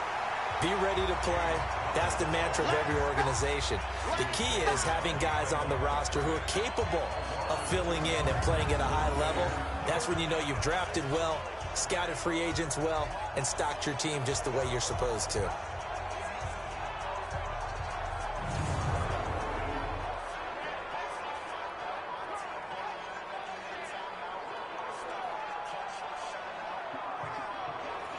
And the Bucs with an extra defender in the secondary now on 3rd down. Operating from the gun. Hoover. Open man, completes it to Smith-Schuster. And he can only get this to the 42-yard line. And that is not near enough. The completion good for only 6, and that'll bring up 4th. Well, we hear so often how tackling has become almost a lost art in the NFL game. But it's so important to tackle well on these receivers, especially in a play like this one. 3rd down, they gave him the underneath stuff. You got to go and make the tackle right away. So on 4th down, on is the punter, Pat O'Donnell, to kick it away. Yeah, last week in the loss, 5 punts as he gets this one away.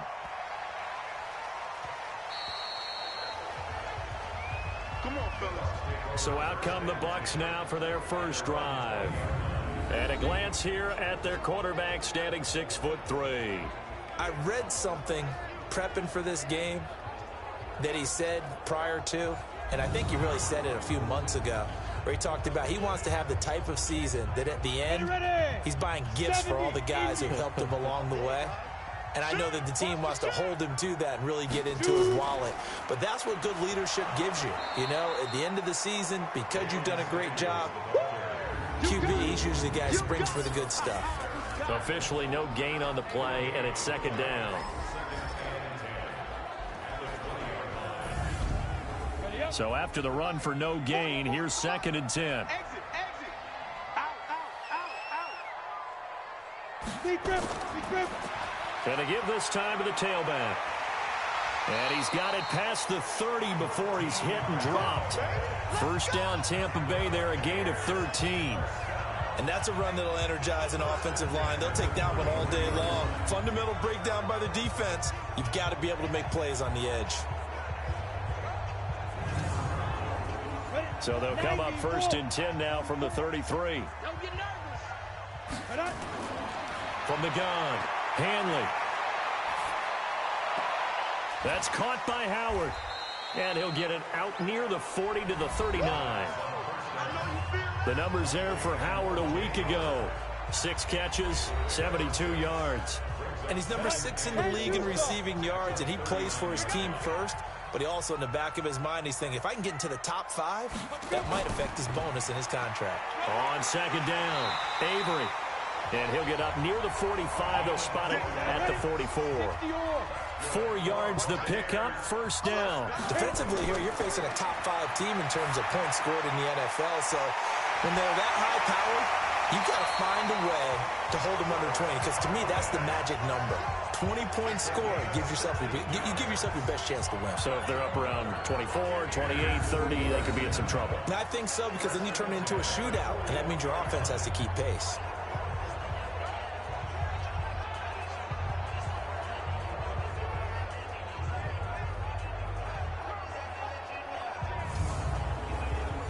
Operating out of Steeler territory now. Here's first and 10 at the 41. Now a handoff here to his running back. And he is met quickly in the backfield. Down he goes, folded like a lawn chair. It'll be a loss of a yard, and that'll bring up a 2nd and 11. So add that tackle for a loss to the 2 that he had a week ago. And you know what he's doing right now? Smiling? Yeah, definitely doing that. But he's also patting his guys on the back, his defensive front, because they're keeping him clean, meaning no one's getting to him as a blocker. He's able to run to the football, and the plays he's making, he's spilling them in the offensive backfield. On second down now, Avery. And he lost the football.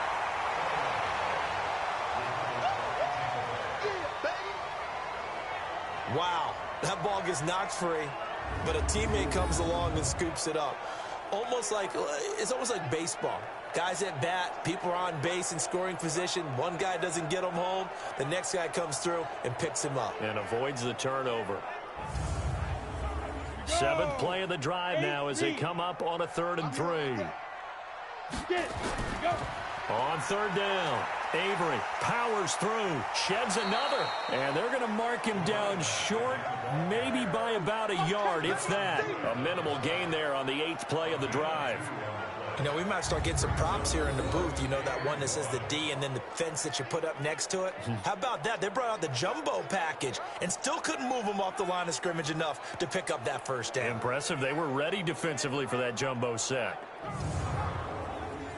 Now Jake Elliott for the field goal try.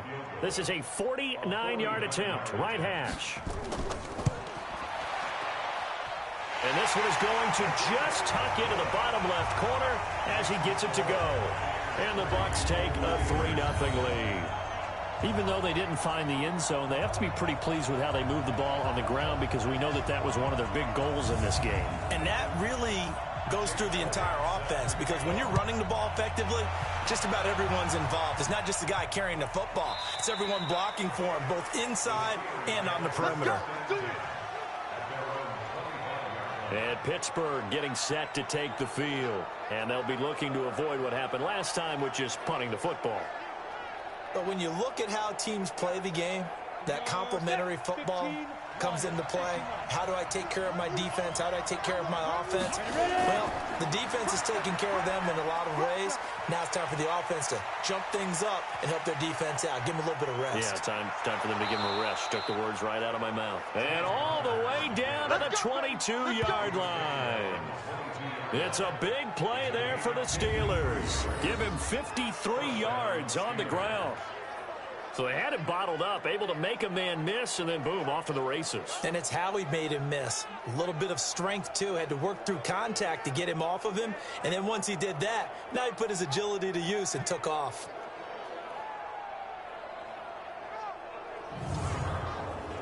So barely time to catch our breath. Here's 1st and 10 just outside the red zone. Looking to throw. Hoover. And now a fumble. The ball's out. And it's picked up by the Buccaneers. And they're going to take over right there at the 22-yard line. So the defense there, opportunistic. It's nice to give them credit, isn't it? Because so many times it's more a matter of what the offensive guy didn't do. He didn't secure the ball, didn't cover up. In this case, let's just give credit to where it belongs. Knocked it free, made a big play.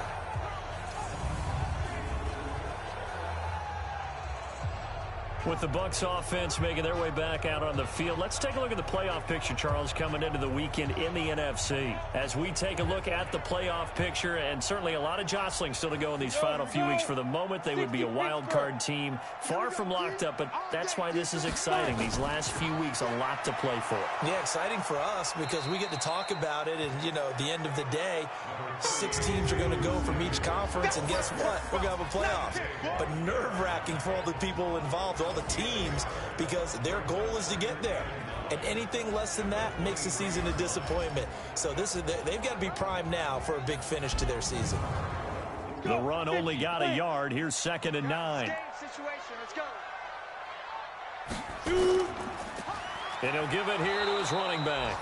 And that one blown up quickly as he's going to be stopped before he could even get started. It's a loss of 4.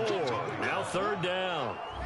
All right, quick observation, Brandon, because early on in this game, I'm seeing linebackers playing with their noses close to the line of scrimmage. And my guess is the wheels are turning on that other sideline. As a play caller, you're filing that away right now, aren't you? Yeah, you're trying to find that opportunity later on when you can play action them or stick something to them between the 2nd and the 3rd level.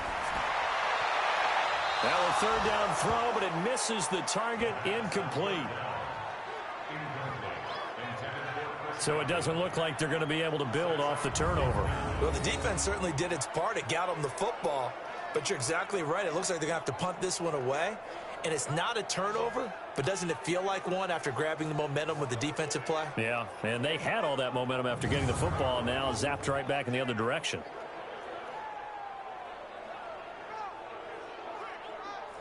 Here comes the Buccaneers punter now, as he's on to punt for the first time this afternoon. He steps into this one, and this is a rocket. And he couldn't get it to check up. That kicks all the way into the end zone for a touchback. Pittsburgh's offense now heading back out onto the field. And this is a unit that, to be frank, doesn't look like they've woken up yet. I mean, a punt and a turnover on their first 2 drives. And I think the game's starting to take shape a little bit now. And I'm going to take it into the basketball world. When you're having trouble scoring or moving the ball in basketball, what do? Get it to their best player, right? Find the matchup, create it, exploit it, and try and move the football. A nice run there, 9 yards, and it'll be 2nd down. Up at the 29 now, they'll head to the line, 2nd and a yard. They run with Connor, and that'll hurt the average a bit as this time they're able to get him behind the line. The tally there, -2 yards, brings up 3rd down. We think, Brandon, I like the intensity this defense is showing right here in these first few drives. They're not just holding the line because they're doing their job, but they're doing more than that, aren't they? They're getting a nice push into the offensive backfield. And a great example right there for the loss on the tackle.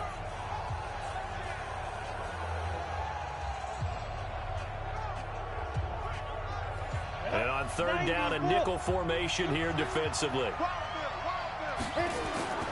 Operating from the gun. Hoover, open man, Smith-Schuster, it's complete. And they get him down, but not before he takes it across the 40-yard line. The Steelers picking up 15 yards there and a 1st down. I don't care who you put on him. He's going to be a handful in one-on-one throws. Yeah, right now, you're right. They're in man-to-man. Maybe need some safety help. I would say that'd be a good idea. Double team him somehow. I'm going to have to make someone else beat me rather than let him shred my defense. Set, ready? 10-2 stop. Check in. Watch the screen. Now. On 1st and 10, Hoover, screen pass to Connor. And he is going to lose yardage here. Yikes, a 4-yard loss really sets them back now for second down.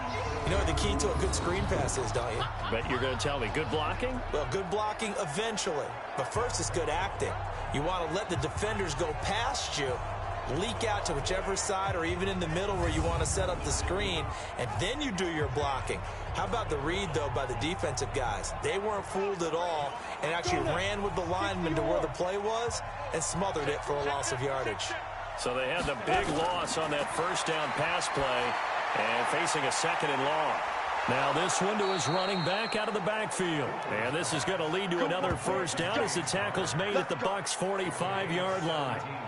But with his size coming out of the backfield, usually takes more than an arm tackle to get him down. That's why they like to get him involved in the passing game. No doubt about it. You saw him running that angle route there and catching the ball. And with his size, not often thought to have hands, but we're hearing that more and more. Guys are doing a better job of catching the ball at any size coming out of the backfield because they need to be a full part of the offense.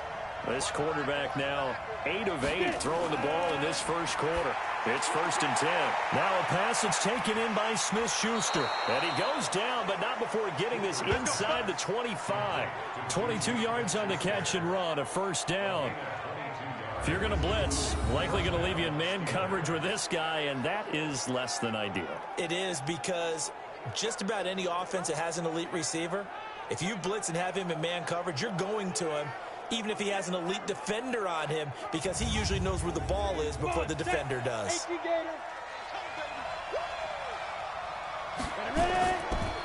The first carry now for Benny Snell.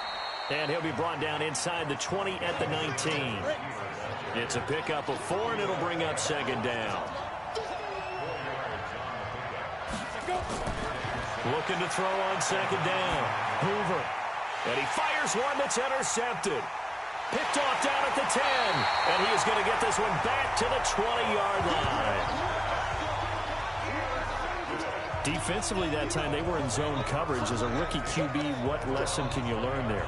Well, understand this. You saw zone in college, and the defensive backs reacted, but they don't react like they do on this level. So when they're in zone and they see the ball coming to them, they'll react at least a half a second faster.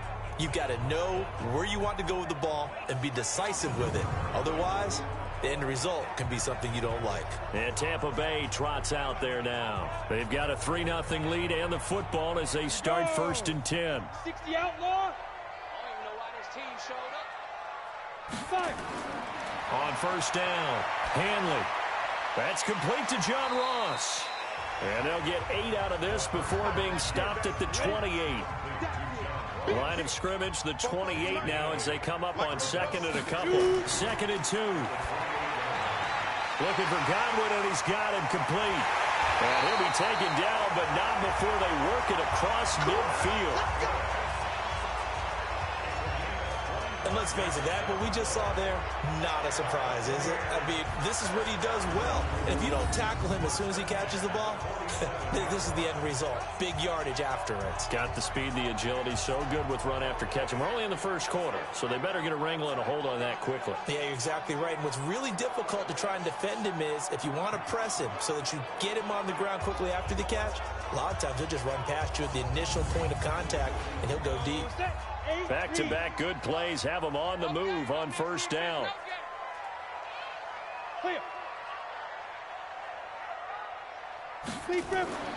Now a give right side. Samuels. And he is met in his tracks behind the line of scrimmage. They'll wind up losing 3 yards here. And that'll make this a 2nd and 13. But we just saw a great example of what we talked about with his coach prior to the game. He's definitely one of the better linebackers at reading a play and flowing to make the stop before it turns into something big.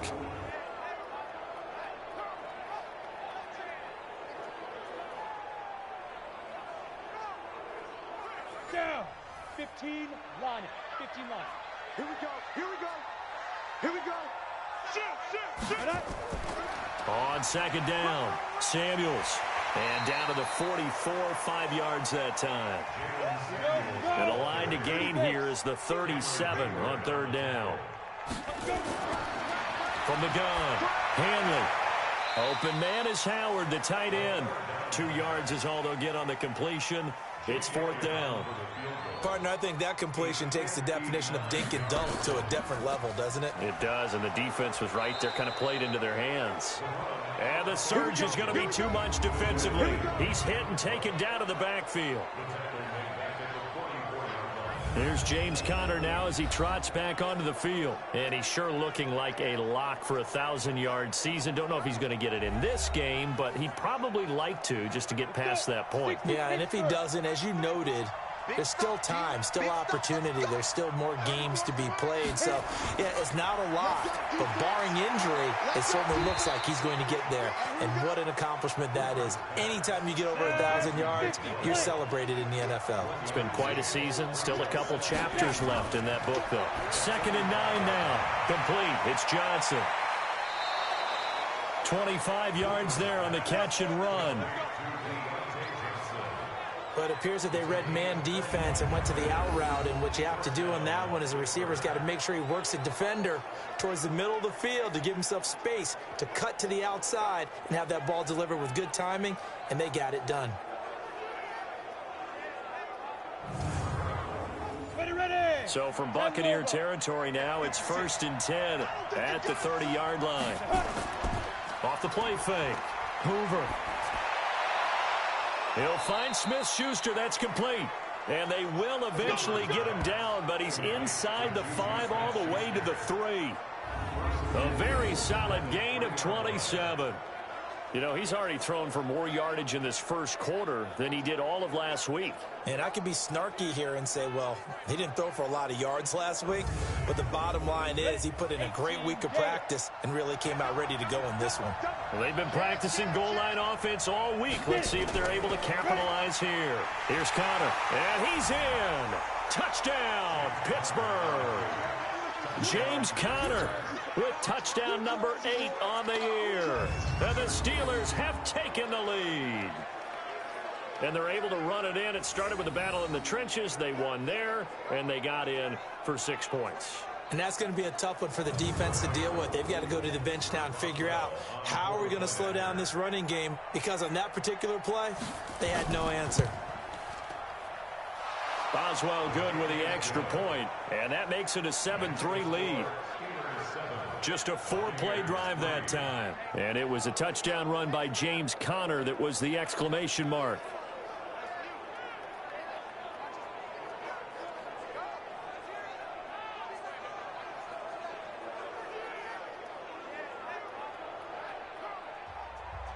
Boswell now to kick it away after the touchdown.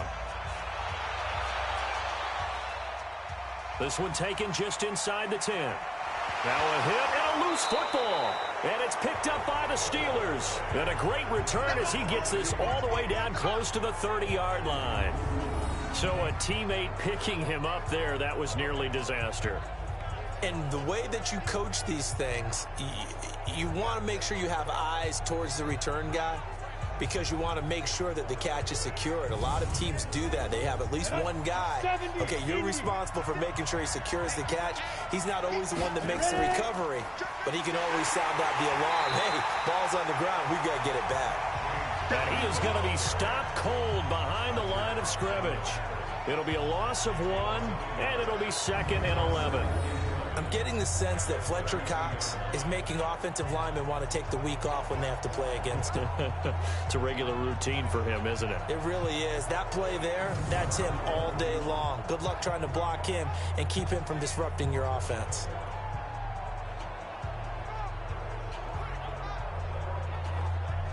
A loss of a yard there to start out. That leads to a 2nd and 11.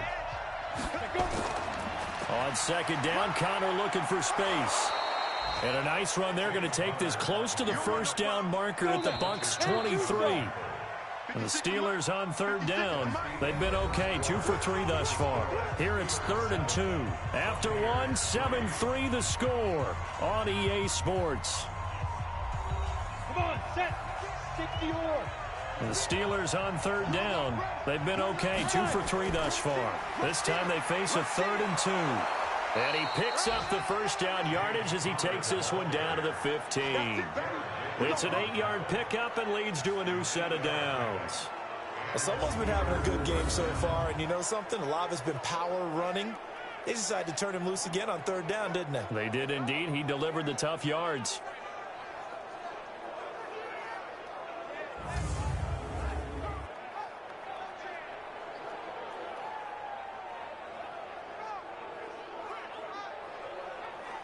Here we go. 18 Gator. 56. Yo. Shoot. Throwing on 1st down. Hoover. That's going to be caught at the 10-yard line. And he'll get it here to the 10-yard line.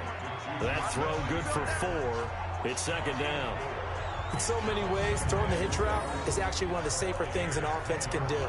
Get the ball out to the receiver as fast as possible, hope he's got man-to-man coverage, and hope that his athleticism wins on the perimeter. 4 yards on that last completion, so that sets up 2nd and 6. And this play doesn't go anywhere. Backwards, losing yardage to the 11. That backs him up 1 yard and brings up 3rd down. A pass for negative yardage, obviously no good. Maybe he shouldn't have thrown it, or maybe he shouldn't have caught it. And I think we were seeing it at the same time, weren't we? Maybe you let that one go, right? Because you can see the lost yardage about to develop. But that goes against every instinct of a receiver. They're taught to catch everything. So it's really hard to be mad at him and yell at him for trying to make that play. To throw on 3rd down. Hoover. Looking end zone, but it's incomplete. And based on my math, they've only converted 1 time thus far in this game, so you can see the frustration starting to come out a little bit. 3rd downs, they've been a problem for them all game. They've got to start becoming solutions.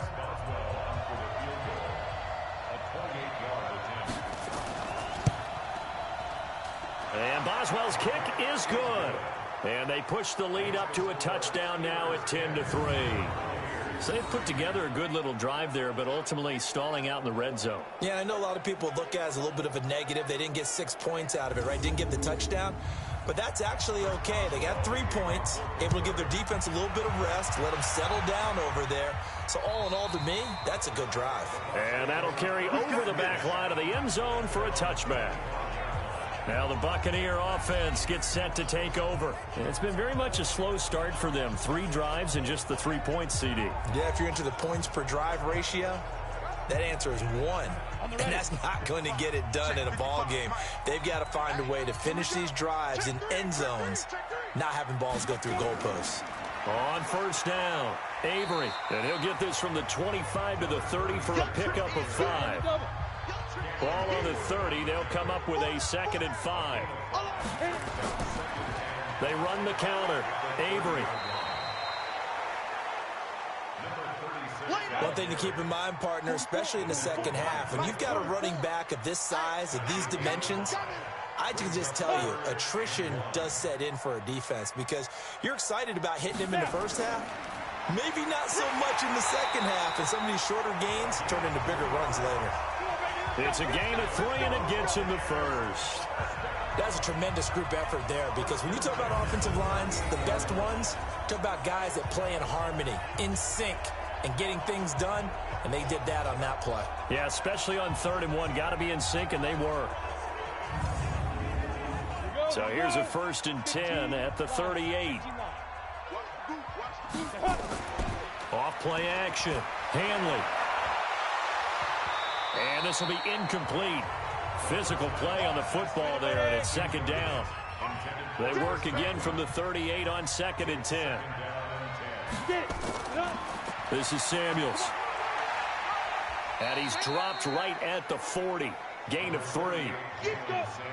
The Steelers now in the nickel here on 3rd down. Operating from the gun. Hanley. Open man has got one. It's complete. Gotta love the catch. I think you got to love the gloves as well. Yeah, these one-handed catches, that was great, and they're fun. They're becoming a little more ho-hum, aren't they? Yeah, they really are, and I know that it sounds like we're taking credit away from the guys, and we don't mean that at all. They really work hard on this one-handed catch thing, but I think the gloves have to be helping in a big way. This offense finding its legs now. Here's another 1st and 10. They'll run on 1st down. Avery. And they'll work it inside the 15-yard line before it's all said and done. 17 yards on the play and a Buccaneer 1st down.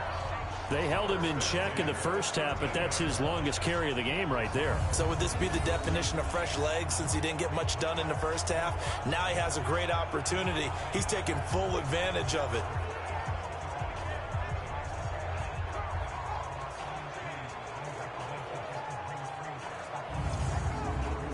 First time into the red zone for the Buccaneers. They have a 1st and 10 at the 13-yard line.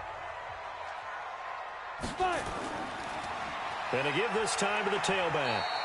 And he'll get this one down to about the 10-yard line. Give him 3 on 1st down. It'll set up a 2nd and 7. On 2nd down now, Samuels. And he was able to shed the tackle, but the reserves come in for the stop. 3 yards on the pickup. That's going to set up an interesting 3rd and about 4 to go. Back to throw. Hanley. In trouble, and he'll go down back at the 12. Cameron Hayward drops him for a 4-yard loss there, and that brings up 4th down. Great job defensively. I think he was trying to go through his progressions, find someone to get rid of the football. Before he knew it, he was on his back. So that just brings us right back to what you said in the beginning. A great job defensively. Nowhere to go with the football. That led to the sack.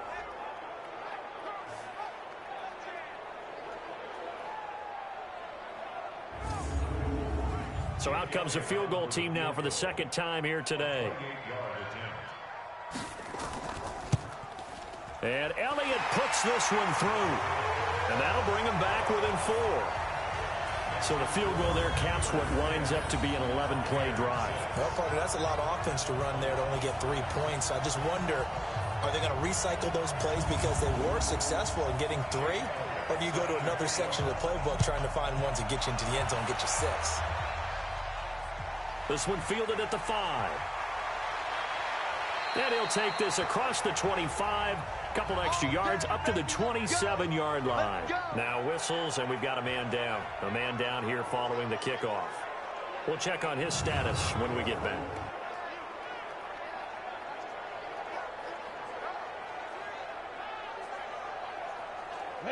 The Steeler offense here about ready for their next drive. And they had 3 points last time, but they didn't want 3 points because they were well within range of scoring a touchdown. We'll see if they can do better now. I'm with you on that one. Let's just go ahead and be frank about the whole thing. The only one happy about the 3-point kicker. Exactly. You put it through the post. That's going to help him in contract time. But that offense, they're thinking, let's get in the end zone this time. I don't know if that would help him in contract time. You could have kicked that one through. I don't know about that. I don't know about that. Super tough.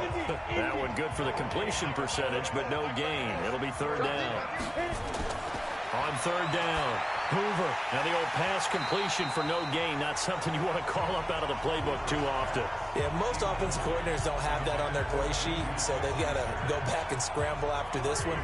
But right now, with what they're telling receivers about making sure you take care of the ball in open field, sometimes the fighting for extra yardage doesn't come as a result. That and good tackling can lead to no yards gained. And he gets this away, and look at this. This is a good one.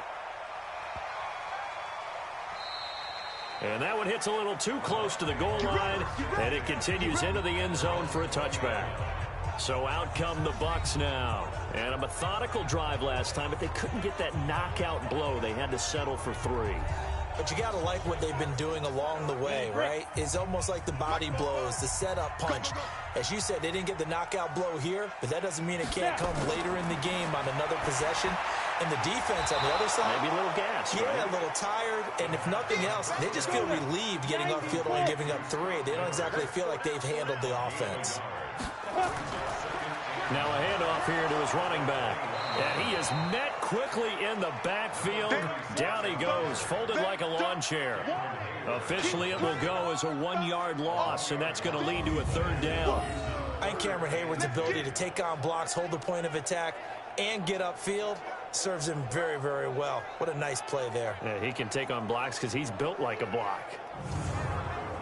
The Bucs on 3rd down. They've converted just 2 for 6 thus far. This is 3rd and 10. From the gun, Hanley. And he fires one, but incomplete. Fair to say, hasn't been his best game throwing the football, but also not getting a lot of help out there either. Yeah, you nailed it pretty well, you know. He's got to throw it better, got to get more help. Obviously one that should have been caught. They've got to find a way to bring those two elements together so they can make some progress in this one. So a change of possession here on the punt. And the Steelers will go on offense here, 1st and 10. Juju Smith-Schuster and the rest of this offense heading back out there. And we see his collection of highlights. He's always so tough to cover. He really is, and there are plenty of reasons why. Runs great routes, has an understanding of what defenses want to do against him, and really has a great determination to go up and get the football. He decides it's his and no one else's. And he's decided that a lot so far in this game. A quick pass out to Juju. And he will lose yardage here back at the 23-yard line. That'll wind up going for a loss of 4. And it'll bring up a 2nd and 14.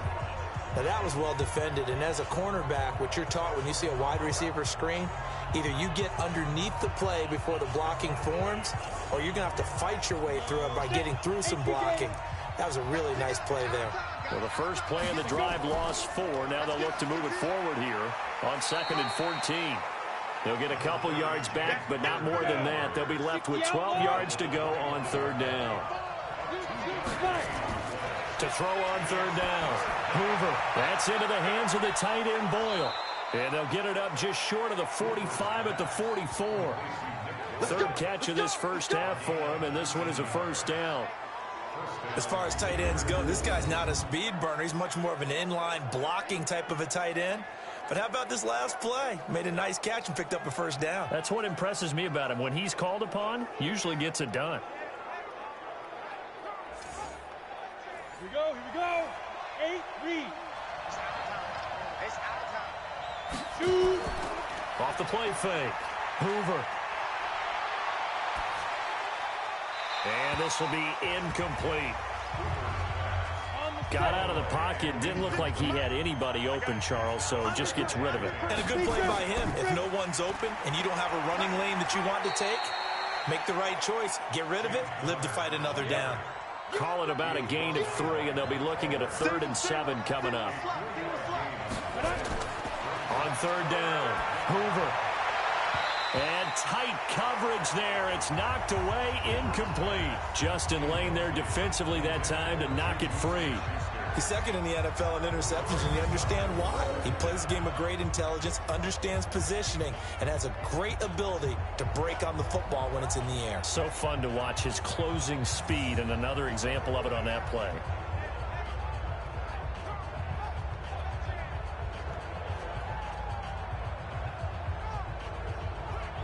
Here's Pat O'Donnell now as he's on to punt for Pittsburgh.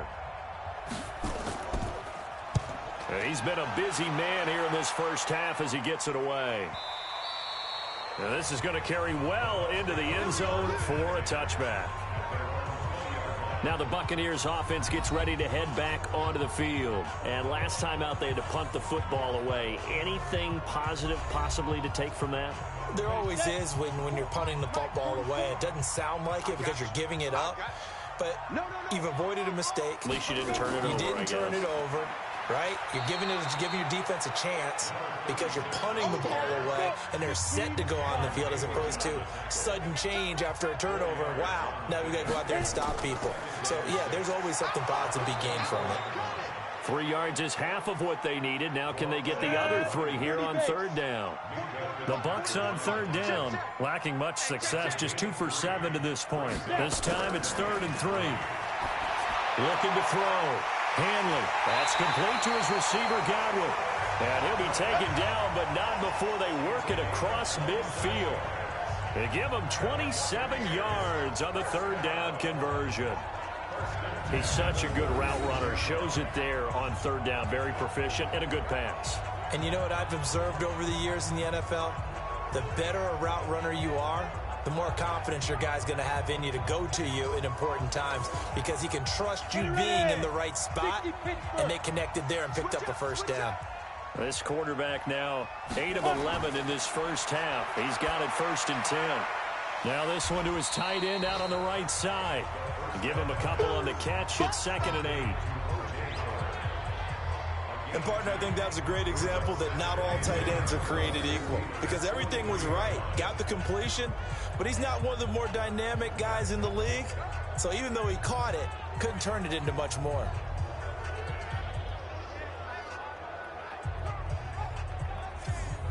So 2nd and 8 here after the pass play for 2 yards on first down. Off play action. Hanley. Oh, he's able to outmuscle him here as he pulls it in. And they're going to have themselves another first down as the tackle's made at the Steelers' 19. There are so many things to watch for when you play defense. And reading your keys, you always hear about that, and having your eyes in the right place. Sometimes your eyes can fool you. How about that play action there? And it sprang the big guy, didn't it? Able to dump it over the top to him.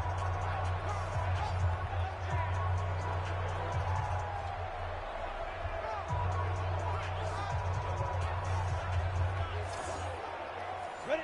50, plant. Watching you find. I'm coming for you. Ready, ready. Inside the red zone here. They'll look to throw. This is caught. And he's into the end zone. Touchdown, Buccaneers.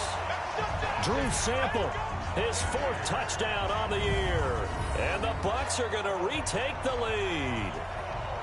I wonder if he changed anything on his play sheet or they just executed better. Because they had 2 previous drives that ended in field goals. Before this one, they finally were able to put into the end zone. Well, whatever he did, speaking of the offensive coordinator, might be using that formula going forward. It worked there. Yeah, it works very well. He and his field general in pretty good sync right now. They're starting to move the ball well.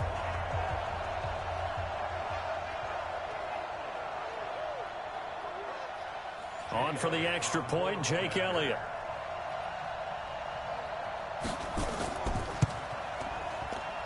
And this one's right there, and that pushes the lead to 13-10. So the drive there took 6 plays, and it ends with a touchdown for the Bucs.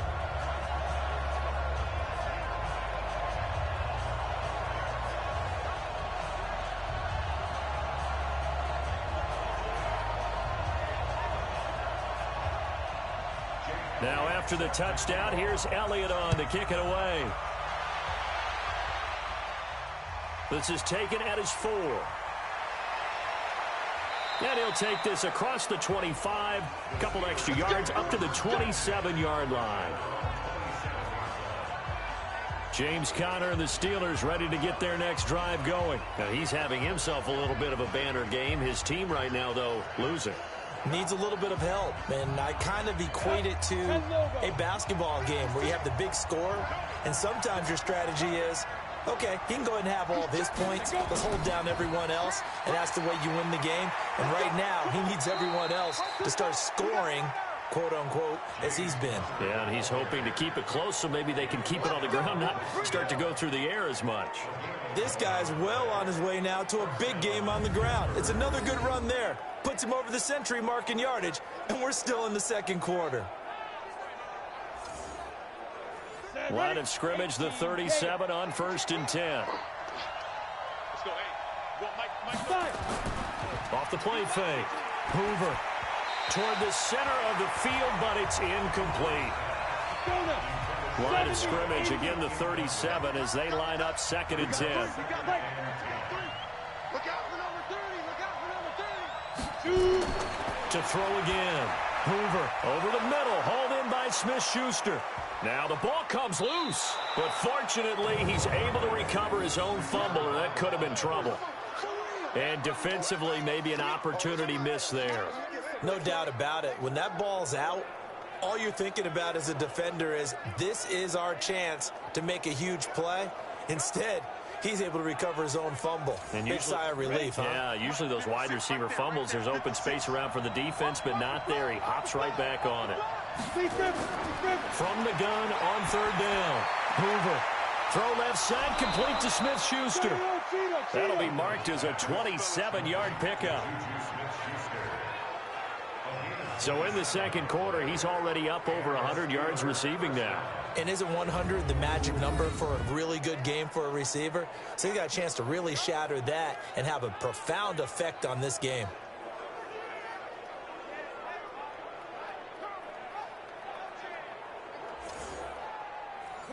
So from Buccaneer territory now, it's 1st and 10, down at the 31.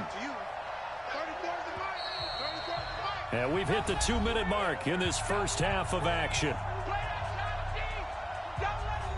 We'll remind you that coming up at halftime, we'll join Jonathan Coachman and the gang in Orlando. Coach will have stats and scores from the early games going on here around the NFL. Back to throw. Hoover. That's complete to his running back, Connor. 4 yards on that last completion, so that sets up 2nd and 6. On the draw, Connor. Call it a gain of 5 there on the run, but they'll remain a yard or two short here with 3rd down coming up. On 3rd and 2, Hoover. This is Johnson. He's got it. And he's going to have a first down here as he gets this one to the 17-yard line. That'll be enough to keep the drive moving forward. Another first down on the pickup of 5 yards. And Brandon, from our time in college football, where receivers weren't running the traditional NFL route tree, one thing they did learn, find open areas, find soft spots, and set up and catch the ball. And I think we just saw that there. Yeah, we saw that indeed, picking up the first. From the red zone now, they'll look to throw. And he's going to have the hook up to Scott. And he gets this inside the 10 to the 9. It's also a gain of 9. Now the Steelers use the first of their 3 timeouts, as they'll stop it with exactly a minute to go before halftime.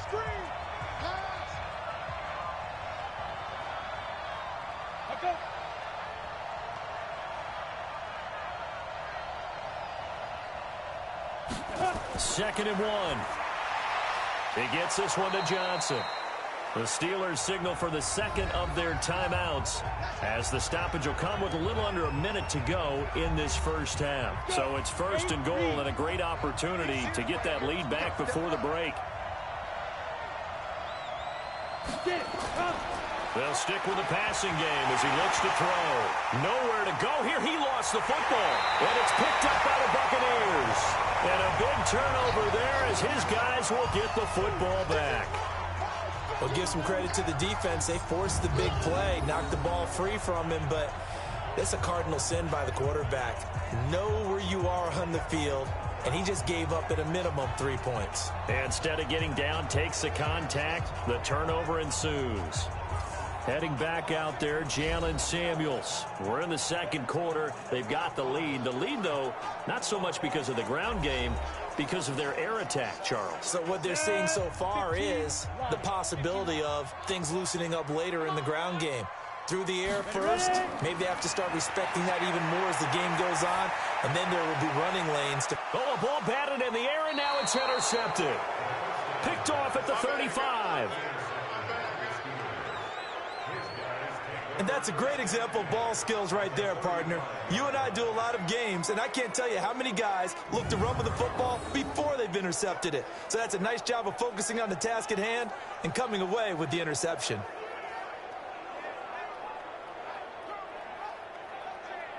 Juju Smith-Schuster and the rest of this offense heading back out there, making his presence felt early in this one. First half, already over the century mark. How about the yards per completion, too? That's a pretty darn good number there. Number of catches, but he's shredding defense, is getting big yardage with each and every one of them. Throwing to start the drive. Hoover, he's going to find his tight end, Boyle. And they're able to get this one past the 30 down to the 25. A gain of 10, good for a Steeler first down. And with that completion, he's now north of 200 yards here in the first half. Boy, a tough start for the secondary defensively. It is, and it's got to put a dent in their confidence. And, you know, you always want to keep that up and feel like you can always bounce back after plays. But with the kind of numbers he's putting up here, it's starting to wear on them a little bit, I think. So they're looking at each other and trying to figure out what defense will work and how can they play better without getting beat deep for big passes. Looking to throw. Hoover. And that is incomplete. 16 seconds now on the clock. Juju Smith-Schuster the target once again. And that'll bring up second down. That would have been a great catch, but it's real difficult to hold on to it because it was contested. And he's going to be taken down back around the 35-yard line. Now a timeout signaled for, and they'll get it with 10 seconds to go before halftime. So on third down, the field goal unit will come out as they'll try to get 3 before half. On the left hash, officially, it's called a 51-yard attempt. And this will split the uprights. It's right down the middle, and that will tie things up as we head toward halftime. So a big play before the end of the half to get them into this spot, and they cash in with 3. How about the 1-2 to the solar plexus on that one? The big play, the field goal, not much time left on the clock. That's the way to go into the half. All square now at 13 all as he sends this one away. And not wanting to risk anything here late in the half, he'll just take a knee, and they'll bring the football out to the 25. Likely time for one final snap as they start out first and 10. And we will likely not see another play here as they take the knee and head into the intermission all tied. So thanks to the late field goal, we are all tied up heading to intermission. As we send you a stone's throw away across I-4 to Orlando. There standing by is Jonathan Coachman, ready with our EA Sports Halftime Report. Coach? All right, Brandon, we'll get back to you and Charles in a bit. But first, let's get to some of these scores around the NFL here in a busy Week 14. We'll start at the Mercedes-Benz Stadium, an NFC South matchup between Atlanta and Carolina. And they are seconds away from halftime, all tied in that one.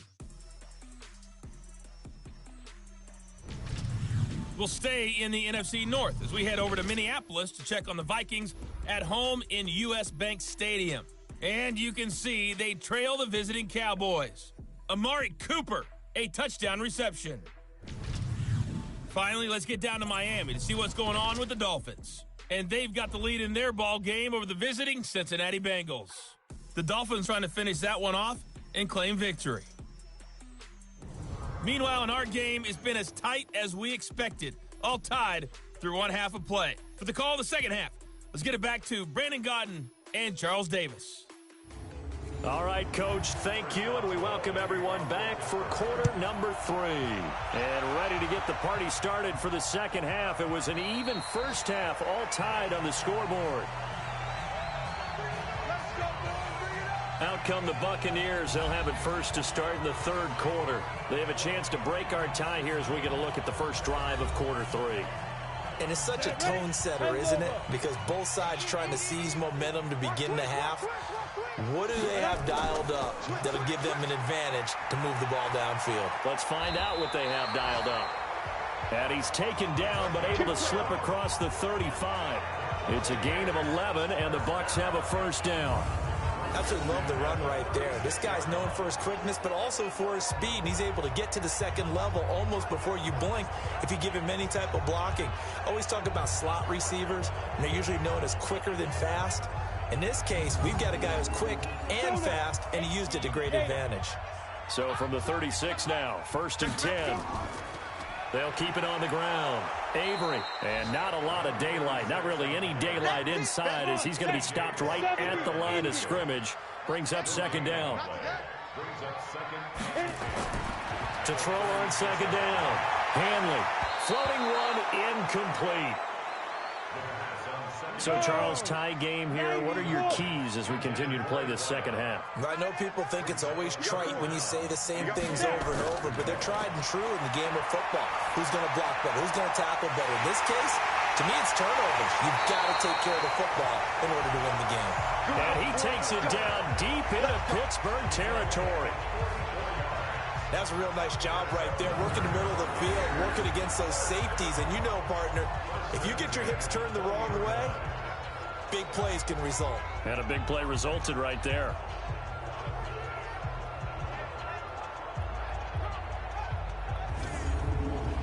So a big play as it gets them all the way down to the 20 now for 1st and 10. Now they'll run on the draw. And he's only going to get a yard from the 20 to the 19.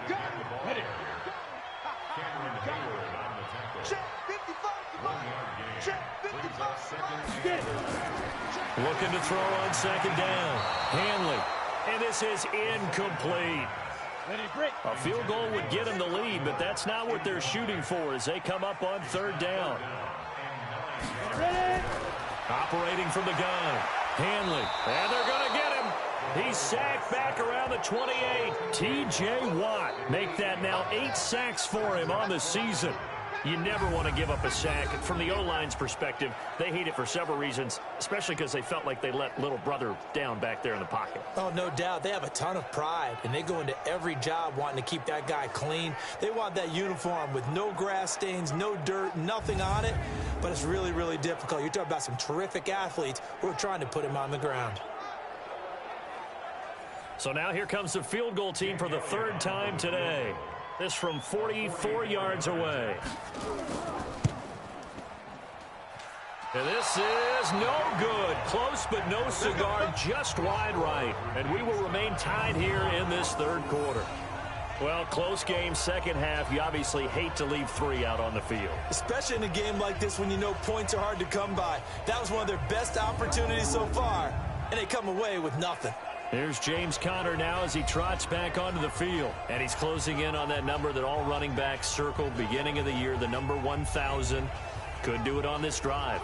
And you have to think to yourself that this moment, getting to this spot, it started in the offseason, right? Not just the workouts, right? Not just getting yourself physically prepared to play, but mentally, as well as your team, as well as your unit, head coach, offensive coordinator.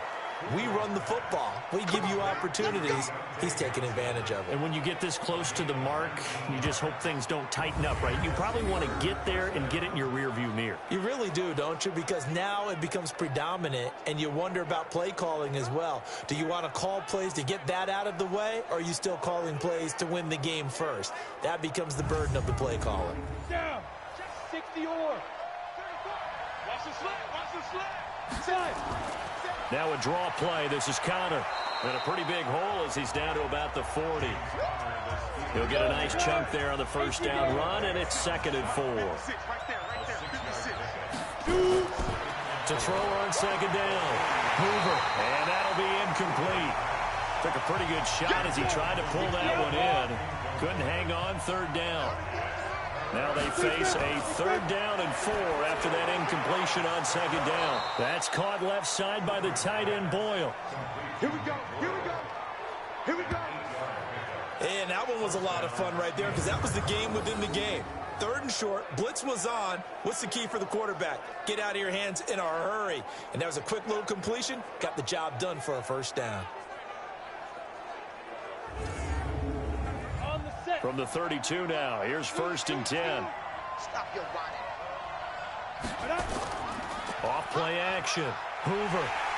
Rush coming, and he's taken down. Fletcher Cox able to get in there for his 2nd sack of the afternoon. Well, someone's closing in on the league lead in sacks. He came into the game in the top 5.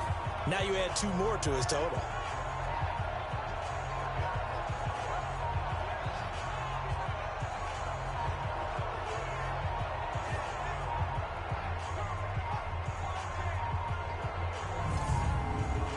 So that complicates things a bit here. 18 yards to go now on 2nd down. Off the play fake. Hoover going top shelf for Smith-Schuster. And that'll be incomplete. Good protection that time, and they couldn't hook up on a long one. Now it's 3rd down. Throwing on 3rd and long. Hoover. Oh, he's got a man wide open, complete. And it's picked up by the Buccaneers. And a very good return as he'll take it all the way up to the 40-yard line. Well, he did what he's known for. He made the catch, then he turned into a runner, took the contact, and coughed it up. And all I remember as a player, when they catch the ball, when those acrobatic guys catch it, you have to make them pay sometimes. You have to put it on them, big tackle, knock the ball free, anything you can do to slow them down.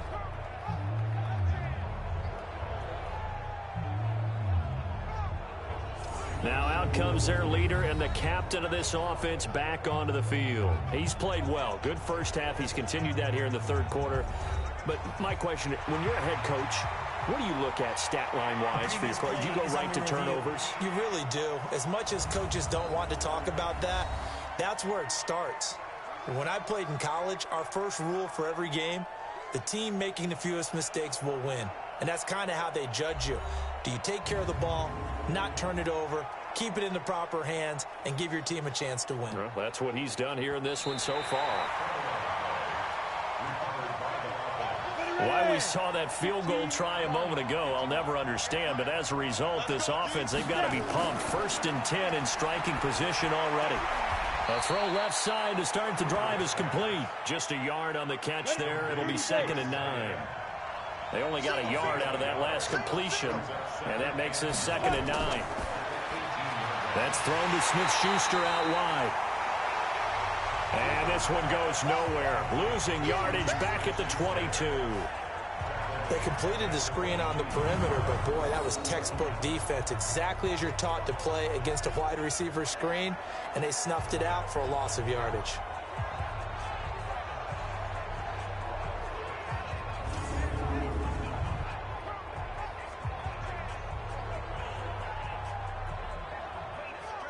The chance of wasting this great starting field position, a real threat. This is 3rd and long.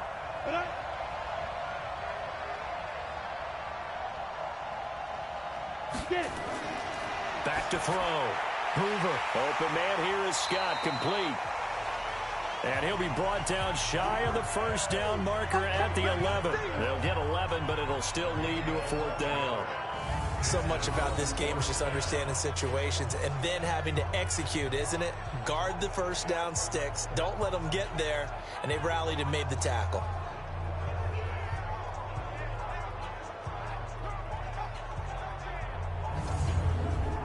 So now here comes the field goal team for the 3rd time today. Boswell's kick is good. And that will break our tie and give him a 3-point lead. So it's his 3rd field goal now with the ball game, and they've needed his leg. This last one gives him the lead. It's been a back-and-forth kind of a game, hasn't it? Now you got to tell your defense, guys, need you to make this stand up because we got the momentum going in the right direction, but we need you to make sure we carry it home. This will be taken to the back of the end zone. And no run back here. This will be a touchback, and it comes out to the 25-yard line. Here comes the Tampa Bay offense now heading back out onto the field. And they had compiled a pretty long drive last time. Unfortunately, though, it ended with no points after the missed field goal.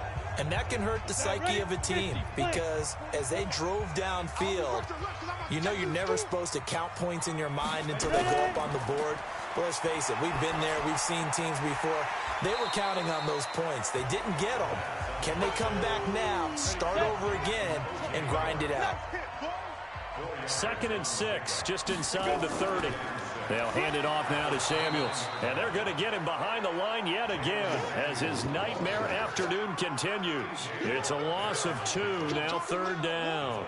I think it's pretty evident we can say what a difference a week makes. Last week, he ran pretty much wild, didn't he? Did pretty much what he wanted to do.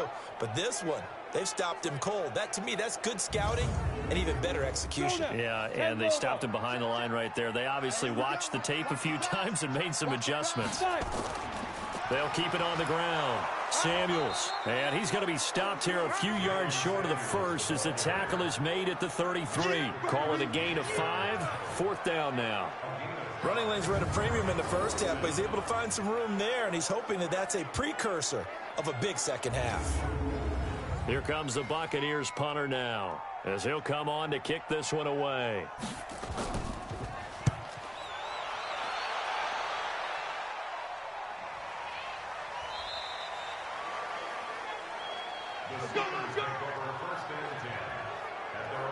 And Pittsburgh getting set to take the field. And they're not going to play this conservative, I don't think. They had the field goal last time, and they're up, but they're looking to put a drive in the end zone. Oh, I agree with you totally. No one goes out on the field and says, all right, let's just settle for 3, except in certain situations, trying to ice a game, that sort of deal. Most of the time, it's end zone, and that's what you're thinking, and I believe that's exactly what they're thinking as they begin this one. Yeah, no quarterback ever goes out there saying, hey, let's get 3, right? Not one that I've ever met. And they work this well upfield across the 45. A big chunk on the ground there, 27 yards. That outside handoff to the left, that play has to warm the heart of an offensive line coach because they controlled the left side where they were supposed to, but they didn't allow anything to leak from the backside on the right side of the offensive line either. Well played. Yeah, and it created a big run.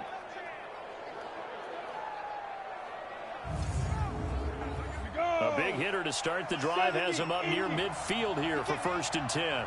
He's not going to get me. Please grip him. Please grip him. Right back to Connor here on 1st.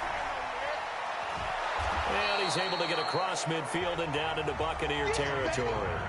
It's a 6-yard pickup, and it gets him to 2nd and 4. On 2nd down, it's Connor, and tackled down after a gain of 3. Leaves him with 1 yard to go on 3rd down.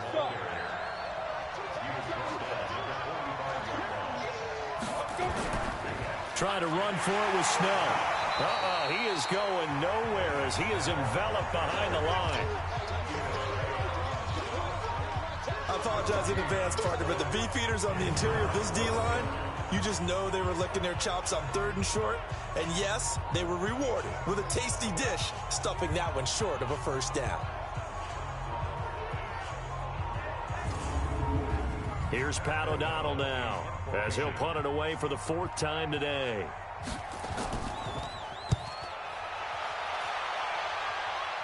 And this one's out of bounds. Should be inside the 10, I think it is, at the 6-yard line. So they'll play the field position game here as a very nice punt is going to pin them back. Yeah, it's almost like watching a game of tennis, or do you prefer ping pong, you know, back and forth like that? But it definitely was excellent, wasn't it? Here comes the field general leading his offense back out there for the next possession. He has been consistent, hasn't he? He played well in the 1st quarter. Good 2nd quarter, and now continuing that here in the 3rd. And that's the word that they're always seeking from the guy taking the snaps, is consistency. Taking care of the ball, making sure it gets to the right people, no errors, right? Not turning it over, and just doing all the right things.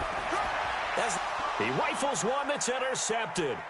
It's picked by the linebacker, T.J. Watt, and he brings this one back. It's a pick 6 for a Steeler touchdown.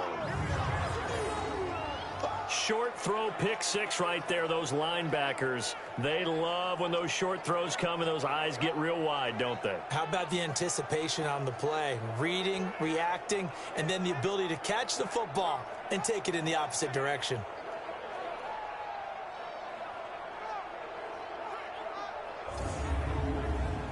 Boswell for the extra point.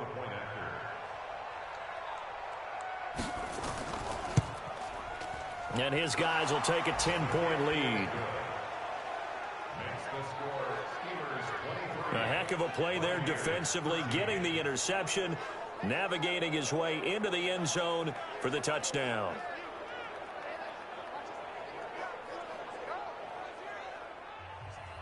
So they'll get another shot on offense following that pick 6, and now the kick is away. This is taken about 7 yards deep. And no run back here. This will be a touchback, and it comes out to the 25-yard line. And here comes the Steelers defense making their way onto the field.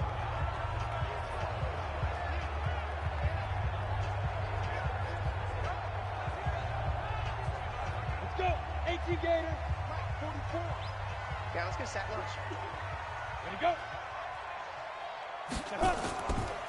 On 1st down, Avery. Yeah, boy, this defense again really making things tough on him as they stop him for no gain. Well, they had the run for no gain. Now they'll try again from the 25 on 2nd and 10. A 2nd down pass play there, but it's incomplete. This offense in desperate need of a conversion as they come up on 3rd down. From the gun, Hanley, he finds his tight end Howard. That's complete. And he'll be stopped at the 27-yard line, well short of the first down marker. 2 yards is all they'll get on the completion. It's 4th down. He wasn't the primary target, but I think it was almost like a check down situation, wasn't it? Yeah, hoping he can break some tackles, a big tight end, but he couldn't do it. Yeah, get it to that big frame and hope he could scatter some bodies, unable to get it done. Here comes the Buccaneers punter now as he's on to kick it away.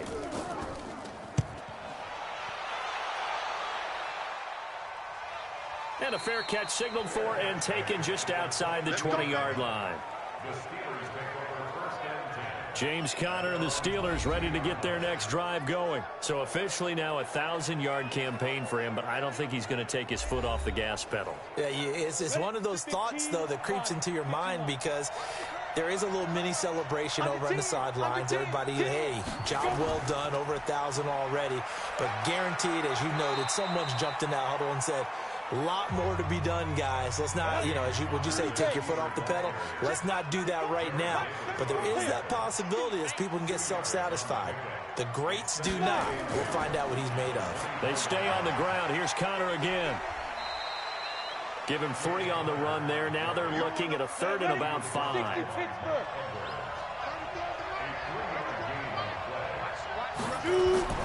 From the gun on 3rd down. Hoover, open man, Smith-Schuster, it's complete.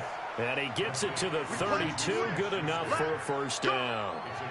He has a first down, and that catch will also put him over 100 yards receiving now on the afternoon. A little football 101 there. You just see the receiver try to run down the defender, meaning he goes right at him and really trying to move him a little bit towards the center of the field so he can put his foot in the ground and break to the out, to the sideline, and make a catch. From the 32 now, here's 1st and 10. Looking to throw. Hoover. Nowhere to go here. He lost the football. And it's picked up by the Buccaneers. And he returns it to the end zone. A fumble recovery touchdown for the Bucs. This defense, Charles, they needed some type of a spark to help get them back in this game. I think they just got their spark. No doubt about it. And that's all they discussed. How can we get ourselves moving again? How can we get our team going? This definitely qualifies.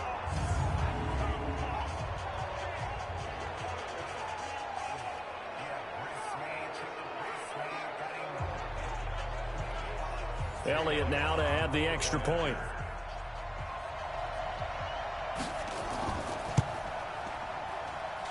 And the lead is down to a field goal now.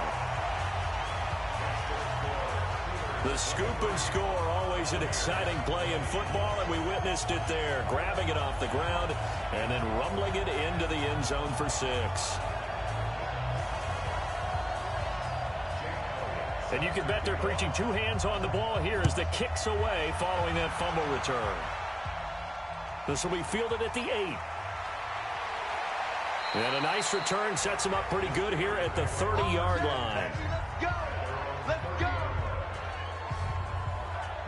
The Steelers offense now, they head back onto the field. They'll be looking to make amends for the events of a moment ago. A fumble return for 6 points. You absolutely have to protect the football. That's got to be priority number 1 because margin for error is starting to slip away.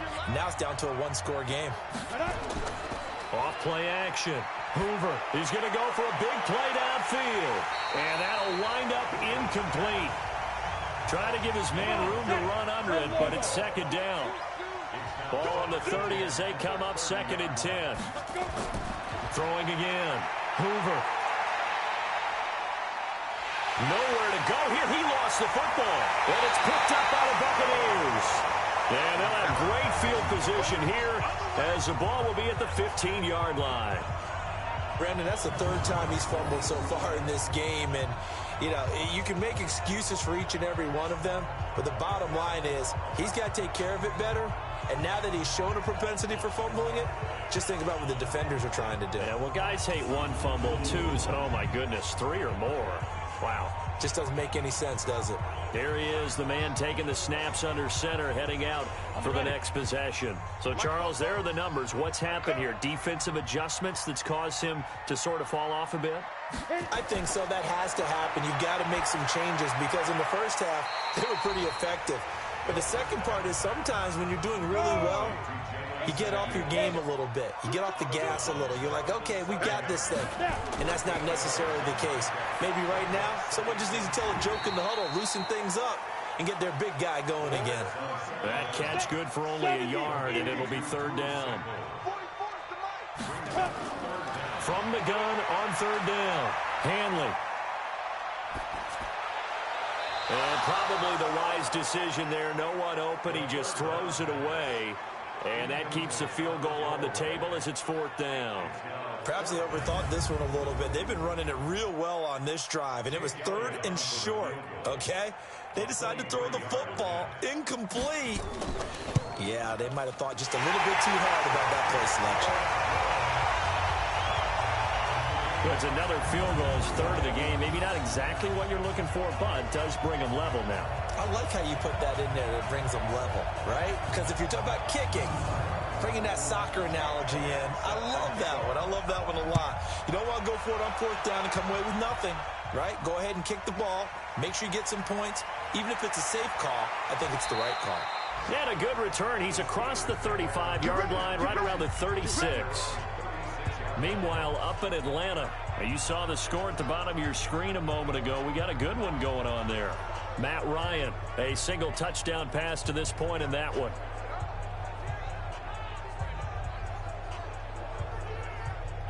So from the 36 now, first and 10.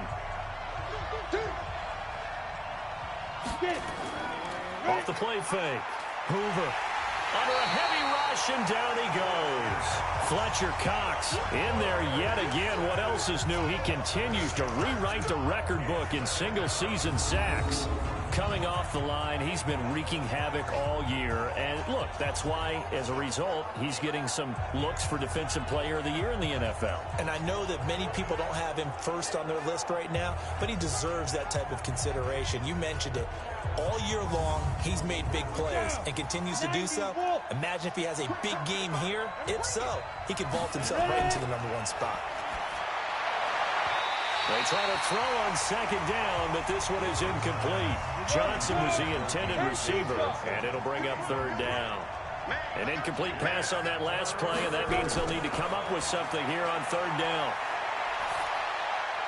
To Boyle here over the middle. 14 yards is the pickup there, but it'll still lead to a fourth down.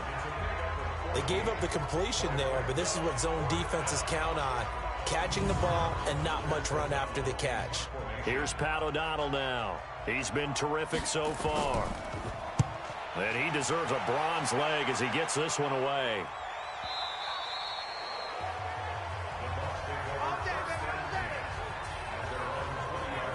The Buccaneers getting ready to go as they take the field. And last time able to get 3. It's not what they wanted. They wanted 6, but they got at least something. They mustered something out of the drive. They'll take it. I like the way you've described it. Not ideal, but they'll take it. Anything to put some points on the board. But this time on offense, they don't even want to see the field goal kicker trot on the field. They want that ball in the end zone. Yeah, they'll be going for 6. It's a loss of a yard there, and it's second down. That goes down as a loss against his rushing stats. But really, should he have to absorb that one? He had no chance on that play before they overwhelmed him. Pretty much on top of him before he could take his first step. After the loss to start out, here's 2nd and 11.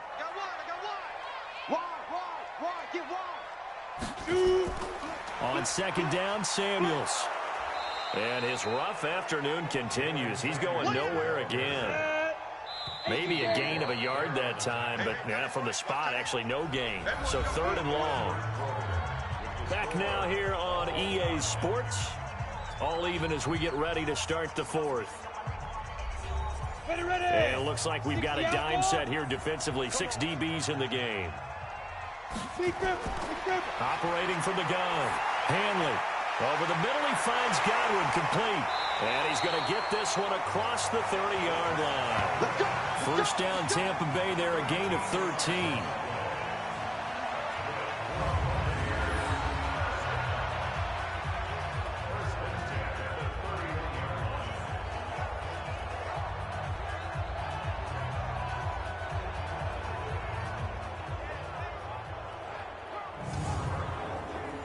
Some good games going on in the early window. This might be the best of the bunch. They'll run on first down. Avery, and he is met in his tracks behind the line of scrimmage. That's going to go as a loss of 2, and it'll be second down.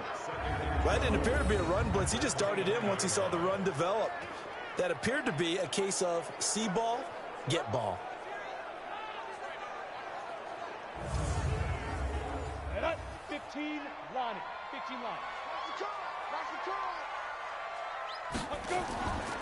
On second down now, Samuels. And he works his way forward for a couple up past the 30. 30 base. To throw on third down, Hanley. Looking for Godwin, and he's got him complete. And he'll be taken down, but not before they work it across midfield. A good pickup there, a 22.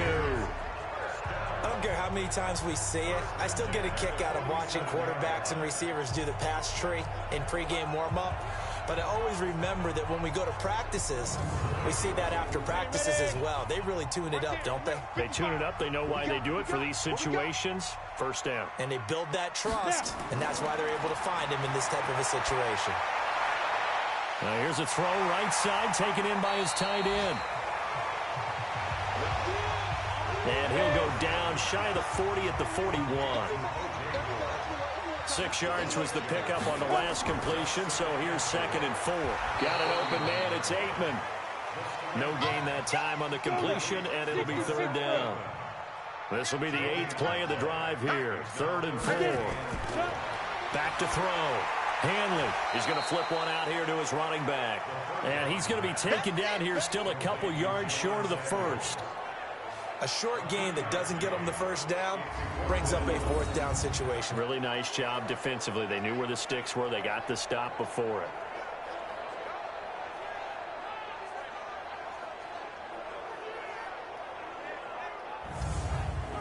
So the field goal unit is on the field as this is a big spot right here.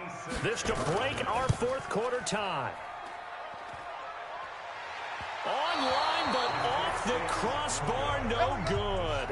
A long-range effort denied 3 points at the very end. All things considered, a pretty good kick, just cruel punishment there to be denied by the crossbar. If you're going to hit from that distance, sometimes you're going to need a little luck, and unfortunately for him, this time the break goes against him. So with the Steeler offense on their way out, let's take a look at the playoff picture in the AFC. And I tell you, 4 weeks still to go, and everything is wide open, and it's fun. And I know we always talk about, well, if the playoffs were to begin today, and then we kind of go, okay, but they're not. Let's see how it plays out. Wouldn't it be fun to play with this playoff lineup right now? Because to me, just about anyone can win this whole thing out of this grouping we currently have. And by the time we get there, it may look entirely different.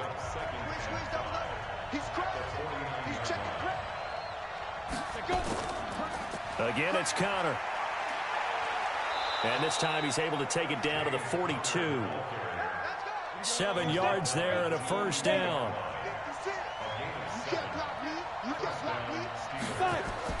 On 1st and 10, Hoover. He's got his man on the crossing route. And brought down, but not before they're inside the 25. The Steelers able to pick up 18 yards there. When this offense can get their tight ends involved, they can move the football. Here, a nice route, able to look it in, and picks up the first down.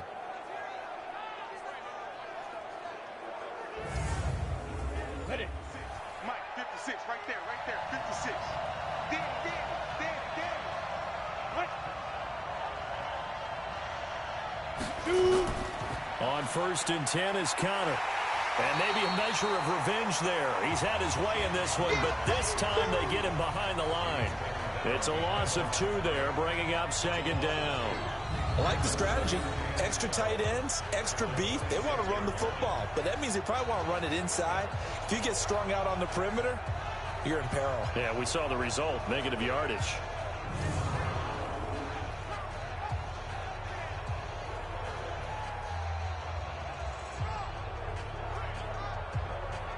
Down. 70, Indy. They'll stay on the ground with Connor again. After getting stuffed on first down, not much better there. 2-yard gain.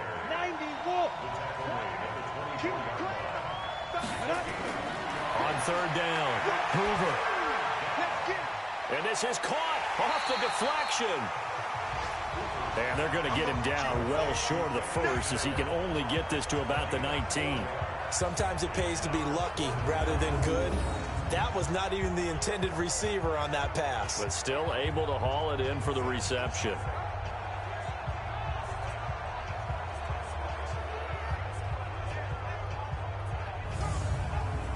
So here we go. Maybe the biggest kick of the game forthcoming.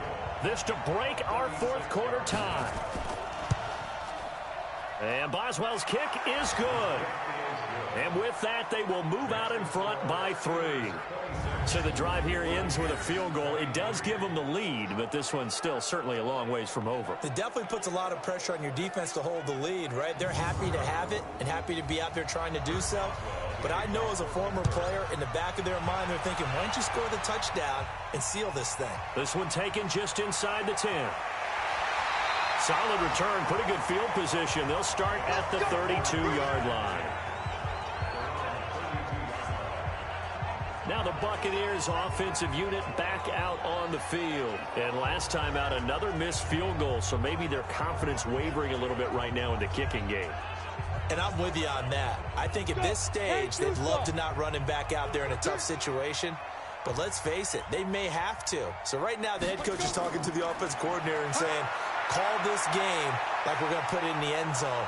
Nowhere to escape, and he goes down. Stephon Tuitt able to shake free and get home for the sack. And we say it all the time, have to be able to get rid of the ball sooner than that.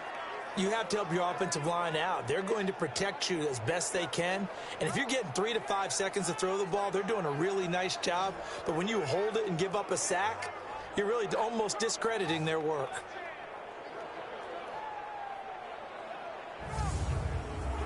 Gotta imagine the pass rush will be equally intense here on second down following the sack. It's 2nd and 18. Looking to throw. Hanley. And that gonna be incomplete. A lot of contact, no call, and it's 3rd down. An incomplete pass on that last play, and that means they'll need to come up with something here on 3rd down. Back to throw. Hanley. And that will be incomplete. You hear the calls for a penalty, but I just don't think so. I think in this situation, the defender was making sure his guy couldn't hold on to the football. So I don't see anything that warranted a flag. No, I'm with you. There was contact, but I'm happy they kept that flag in the back pocket. Here comes the Buccaneers punter now. As the drive goes backwards, so he's on to punt it away. And did they keep it in? They did. They kept it in. It's down and close to the goal line at the 1-yard line. Amazing. Perfectly placed. If that ball goes 1 extra yard, maybe not even an extra yard, the starting point is the 20. So there is a reason that a lot of punters are also excellent golfers. They know distance control. You know what else they have? Same groove motion over and over. Once they have that down, it repeats under pressure.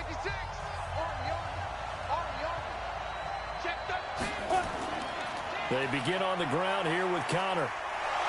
And he's able to get this across the 10 before being taken down. A gain of 10, good for a Steeler first down. He's still rumbling, isn't he? Still looking fresh in this one despite the heavy workload. But you and I both know, well-conditioned, and he did tell us that he thrives on being at his peak late in ball games.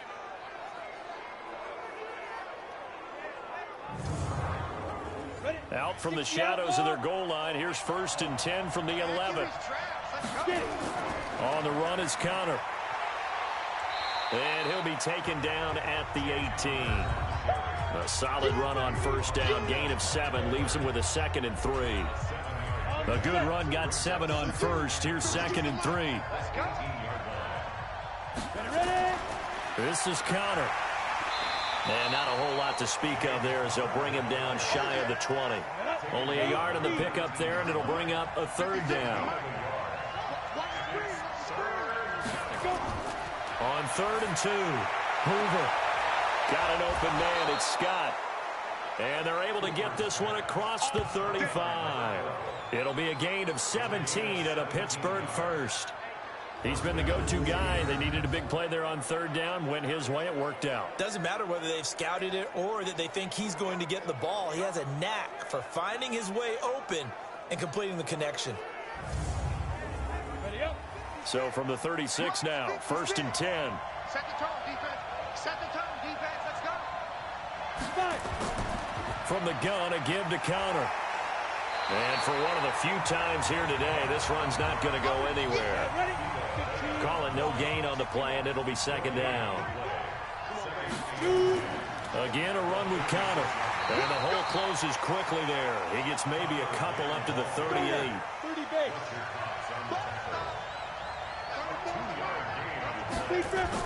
To throw on third down. Hoover. And that is incomplete.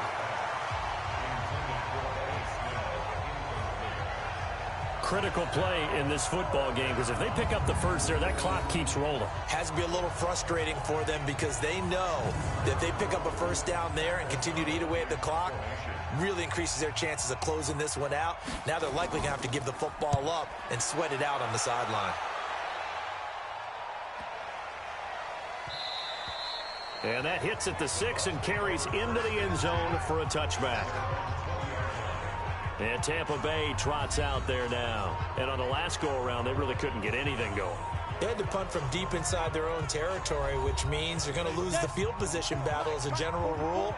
What they're looking for now is a little more consistency, move the ball at least a few times on offense, get a couple of first downs, and hopefully flip the field. Yeah, just something to build off of. That's what they're looking for here. And he's got it past the 30 before he's hit and dropped. It's a gain of 11, and the Bucs have a first down. He's having a big game through the air, and sometimes those smart decisions just dump it off. That's how you continue to have big games through the air. I agree totally. That's a great analogy, a great way to put it, because he doesn't get too greedy where everything has to be pushed downfield, trying to create big plays that aren't there. You dump it off and take that nice gain, and things add up, and now you have the kind of game he's having. And he's able to take this one up to the 35-yard line. Now they'll try to convert on 3rd and 6 after the 4-yard completion. From the gun, Hanley. Throw to the right, caught by Aitman. And he'll go out of bounds, it looks like, right at the 40. Just a 5-yard pickup, and it leads to 4th down. He got out of bounds, that's a good thing, but still short of the first. And now, since this brings up 4th down, the defensive play caller, grab your nerves, because now you don't want to be so amped up that you give them a first down by getting out of your lanes, but you also don't want to just lay back and let them have it easily. And the Steelers set to take the field. They're holding on right now to that slim advantage in a one-score game. And you hear a lot about 2-minute offense and 4-minute offense. Obviously, the 4-minute offense applies here. How do they run that effectively? Yeah, really what the 4-minute offense is you're just trying to grind the clock. So you want consistent gains, steady gains. Doesn't have to be big plays, but it has to be plays that gets first downs and keeps the ball away from your opponent. But certainly throwing the ball is in the mix here. It certainly is. Just make sure that you're careful with it. And again, get those first downs, keep possession of the football. And they're going to get this beyond the 40 before he's taken down. 22 yards there, a first down. I know exactly what's going to be said about that play from the defensive perspective. What's that? That's why I tell all you guys we need more than one tackler to the ball. He broke the first tackle. Luckily enough, there were more people there to get him down.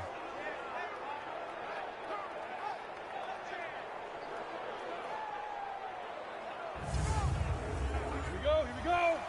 70, Indy. It's a party now. It's a party now. Come. Ready. On first down, Connor. It's a 6-yard gain on the ground, and that'll make it 2nd and 4. Get him, boy. Get him, boy. The last run got 6, now 2nd and 4. Here we go, D. Get off the field. Hey, check back. Go. 2nd and 4. Throwing middle, but it's incomplete. They were looking for Johnson that time, and it's 3rd and 4. This a big play for both sides. What will we see here? 3rd and 4. Short throw into the hands of the tight end Boyle. And he's got the first down before being taken down at the 46. That'll put him close to 100 yards receiving. He's at 98, and he's got a first down. And that pickup of a first down, that's going to leave a mark because they really needed to stop them there, didn't they? Oh, so frustrating. Defensively, you're a play away from getting that football back here down late. Tough. Now they've got to find a way to create a turnover or takeaway. Otherwise, this one will probably get away from them. Tackle made that time by Vita Vea.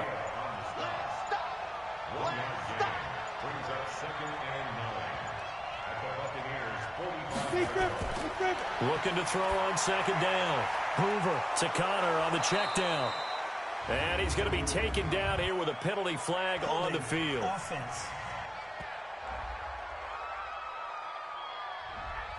David DeCastro, the former first-round pick out of Stanford, gets the flag. They'll come up now on a second and long after the hold. On second down, it's Snell. And he's going to have to protect the football and take his lumps here at this stage of the game as they stop him behind the line. That'll be a loss of a yard, and it leads to a third down. And this is why the head coach gets paid the big bucks. Look at where they are in this situation, partner. Do you throw the ball here in a long-distance situation? Do you run it again and trust your defense and make sure you take care of the ball and punt it away? What kind of options do you have here, and what do you trust more on your team? Yeah, they may have just pushed him back into that throwing situation. We'll see. So the Steelers with the football as we get you reset. They're facing a critical third down now as they try to hold on to this lead. On third down, it's Connor.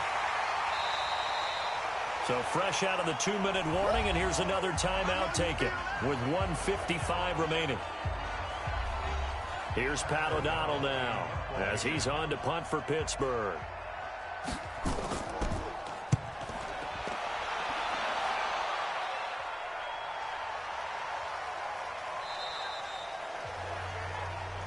Good work, boys. Let's go. Let's go. So now the Bucs down by a field goal, and time, a huge factor. A possible crippling loss to their playoff status in the balance, barring a late score. Ready? 8 reads. Me and you all day. All day. I'm coming. He'll look to throw, and that will be incomplete. Would have been a big hitter if they had connected.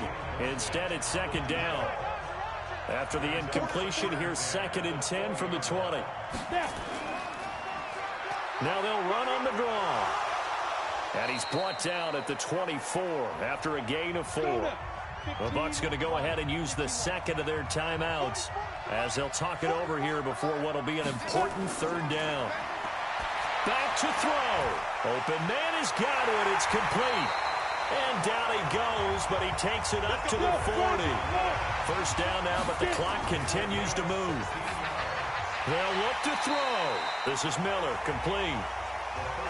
5 yards on the catch there, brings up second down. Back to throw. Throwing for his running back, and he's got him, complete. And down he goes at the 49, a 3-yard pickup. He's back to throw. That's complete to his receiver, Godwin. Trying to hurry to the line on the very outskirts of field goal range. Looking to throw. Hanley. And that is incomplete. Down to 15 seconds now. Line of scrimmage, again the 37 as they line up 2nd and 10. And he'll give it here to his running back.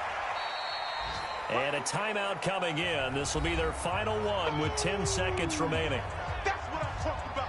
Nice hit, boys. So now one of the biggest kicks of the night is forthcoming. Now a final chance to stop it here as a timeout comes in with 10 seconds left in the game. So the field goal unit is on the field as this is a big spot right here. This to potentially send us to overtime. And his kick is good. Oh, he just did tuck it into the bottom of that left corner. And they will tie this game here in the final seconds. So a money kick there in the final seconds. And now, barring any hijinks on the kickoff here, partner, I think you and I, we're going to settle in for a little overtime. And I wouldn't have it any other way. This has been a dogfight all through regulation. No reason to think it won't continue in the extra period. That'll be taken in the end zone. And with time a factor here late, he'll just take a knee, and they'll start things out at the 25.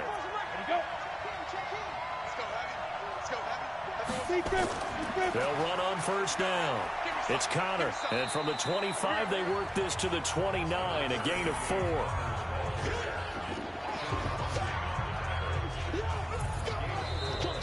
Final whistle blows, and we need some extra time here to decide who will be the victor. 60 minutes, just not enough some days to decide who's going to win the game. It's a little teaching moment here. Overtime rules. Remind us how this goes, partner. Okay, so in the past, we had sudden death. First team to score wins, but no longer. Now, if the team receives the ball, scores a touchdown, they win the game. If they kick a field goal, though, or don't score, the other team gets a possession. And after both teams get a possession, then we're into sudden death. First team to score wins the game. This one taken just inside the 10. Solid return, pretty good field position. They'll start at the 32-yard line. Here comes the Tampa Bay offense now heading back out onto the field. They control their own destiny here. They have the football in overtime. Obviously, a touchdown would win it.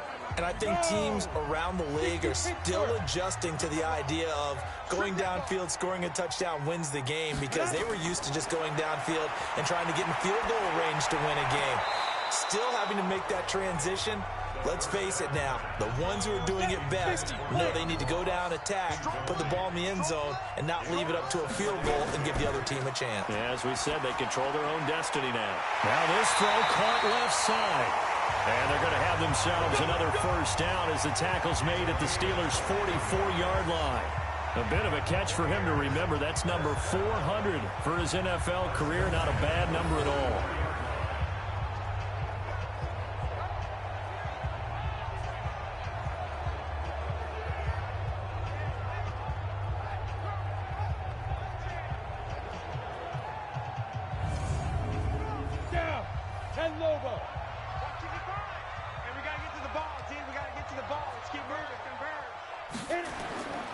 On first down, Avery. And he gets it inside the 35 and just shy of the 30. First down, Tampa Bay there, a gain of 13. When he runs, he seems to do a nice job of knowing when to be patient and find the hole, and then when the hole is there, he goes quickly. You're exactly right. He knows how to just take off, but you know what else? Brings a little thump with him, doesn't he? He does. He packs the boom at the end of the run and finishes it going forward. That's what you want to see out of your backs. Line of scrimmage, the 31 now on first and 10. They'll keep it on the ground. Avery. Now the result here, a pickup of 8. Leaves him with 2 to go on second down. 70, Indy.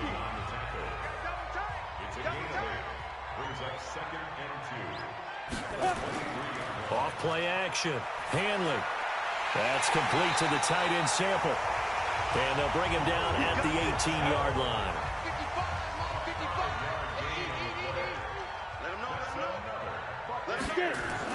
From the red zone now, they'll look to throw. That's going to be caught at the 10-yard line.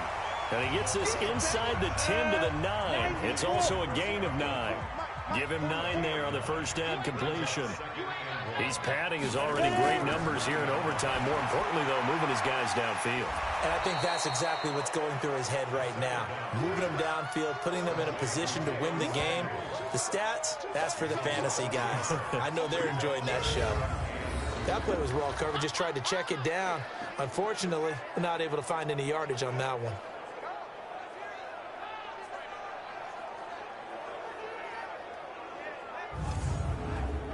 Hoping to keep this OT drive alive. Now they face a 3rd and 2. And to give this time to the tailback. And he has the first down before he's tackled at the 5. It's a gain of 6 as they're able to convert, and now it's 1st and goal.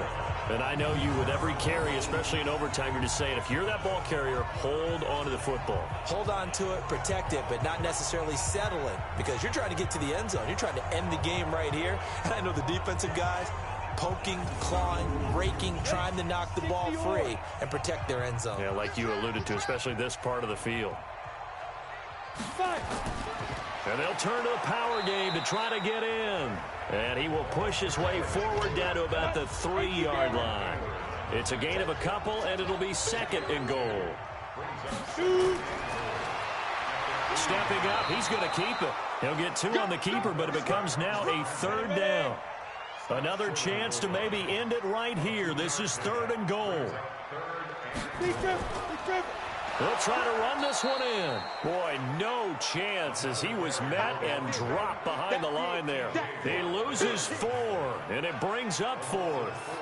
He's had some big runs in this game. Not there, though. But I don't think they're going to be deterred by that play right there. He's had some nice runs in the game. And how many times have we seen a good running back get stopped, yet turn it into something big on a later carry? I'd stay with him. A 21-yard attempt. The kick by Elliott is good. And that will break our tie and give him a 3-point lead. So it's another field goal here. He may need to ice his leg after this one. That's now 5 field goals converted in this game alone. Yeah, get the trainer. They're going to need this guy. And they've needed every single one of the field goals he's made, too. If they're going to get out of here with a win, I say he gets a game ball. And they will not get a chance to return this one as it's through the end zone for a touchback. Out comes the Steeler offense now, ready to see what they can do here. The field goal would push it to sudden death. We just saw the field goal on the other end, but I don't think they are thinking field goal. At least not to start this drive. They're not thinking field goal. Not at all, because your point is well taken. Yeah, kick the field goal, you push it to sudden death, but you're also kicking off and giving the other team the ball with a chance to kick a field goal and beat you. Get the touchdown, finish the game off. That has to be the mindset. And he's upended after a gain of 2 out to the 27. Give him a couple on the catch. It's 2nd and 8. So a little chunk there on first as they try to chip away down 3 in overtime. I like your description. Chip away, down 3. You don't have to get it all in one big play, although obviously that would be nice. But there's no need to have that type of risk associated with it. Run your offense, get first downs, get yourself in a position where you know you're going to at least get 3 and keep this game going. If you get 6, so much the better. Here's 2nd and 8. That's into the hands of the tight end, Boyle. And he'll get it up near the 35, right at the 34 here. The reception good for 7. It's 3rd down. They'll try and run for it with Connor. And he will have a first down here at about the 40. Give him 6 yards in the first down. That right there, a good sign for a team that's had trouble converting 3rd down so far this year. They're in the bottom 5 in the NFL, but they come through there. Yeah, and I bet if we put our guy Marvin on the case and say, Marvin, tell us where they rank on 3rd and what, right? I bet they're in the top 5 in the league on 3rd and 5, 3rd and 6, 3rd and 7 or more, because that's how you end up not converting. Just too much yardage to pick up on 3rd down. On first down, Hoover. He's going to find his tight end, Boyle. And taking it across midfield and inside the 45.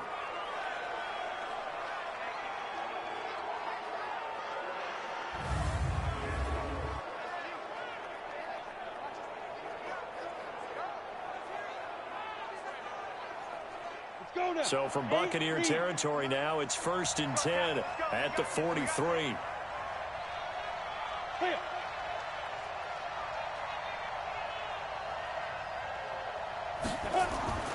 Back to throw. Hoover. Throw left side complete. That's Wells. And he got blown up. Losing yardage on the play back at the 44. In today's NFL, we're accustomed to the tight end getting downfield and creating plays and wreaking a little havoc in the secondary. Not on this one, though. They diagnosed that one really well. Tried the dump off, lost yardage. That pass play wound up for negative yardage, so here's 2nd and 11. 2nd and 11. That's complete to his running back, Connor. It'll be a gain of 4. And that's going to lead to a 3rd down. The line to gain is the 33 on 3rd down. Looking to throw. Hoover. And that will be incomplete. Well, they weren't scared to let it fly, but it falls to the ground and brings up 4th down. You can tell they were hoping for a flag there offensively. Several on the sideline motioning, hey, why not a penalty? Why not a penalty? What did you see? Yeah, I think you've got to let them play, and the officials are instructed, if there's contact coming from both sides, no flag. Let them fight it out. And forces 4th down. And here's your ball game, down 3 in overtime, but they're going for this thing on 4th down. On 4th down, Hoover. And that is caught one-handed. Oh, my, he pulled it in. That, the definition of a do-or-die play, but they keep this overtime session going with a 1st down. Sometimes the one-handed catches are unnecessary, but he was trying to ward off the defender with the other, so maybe that was just a good play. So that tells you that not only do they imagine those types of catches, they actually work on them with defenders jostling them in order to keep their concentration and haul it in. The chain gang hustling to catch up. Here's 1st and goal from just inside the 10. They'll go with Snell here on 1st down. He pushes forward from maybe 3 down to the 6-yard line. The 6-yard line, the line of scrimmage on 2nd and goal. They're going to run again with Snell. Trying to run inside, but nothing there. It'll go as no gain on the play, and now they're looking at a 3rd and goal. 2 minutes on the clock in overtime in a 3-point ball game. This has been a long drive. You got to figure a field goal would be a letdown. Can they convert now on 3rd and goal? And he's going to go down. Sacked back at the 13-yard line. Vita Vea picks up his 2nd sack of the afternoon. He's the NFL sack leader coming into the game, and now that's 2 more that he's added to his total. He wants some separation from spot 1 and 2 in that sack category.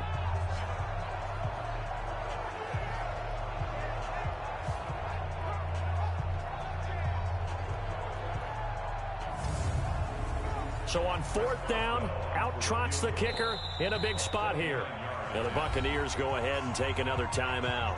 They'll be down to just 1 remaining as we step aside here in overtime. So on 4th down, out trots the kicker in a big spot here. Boswell's kick is good. And we are tied once again here in the overtime session. Both teams swapping field goals on their respective first drives of overtime. So now, you know the drill. It's on to old school sudden death. Yeah, it sounds exciting, doesn't it? Can I be a little bit of Dennis Downer here, though? That drive, able to go that far, yet they had to kick the field goal to keep playing. You would have thought maybe, could they punch it in and go ahead and end it? We get more free football. Oh, yeah, good point. Come on. I'm back upbeat again. Forget the Downer stuff. And he'll take it past the 25 and up to the 28-yard line. And Tampa Bay trots out there now. The situation is simple. It is sudden death from here on out. We had 2 stops defensively.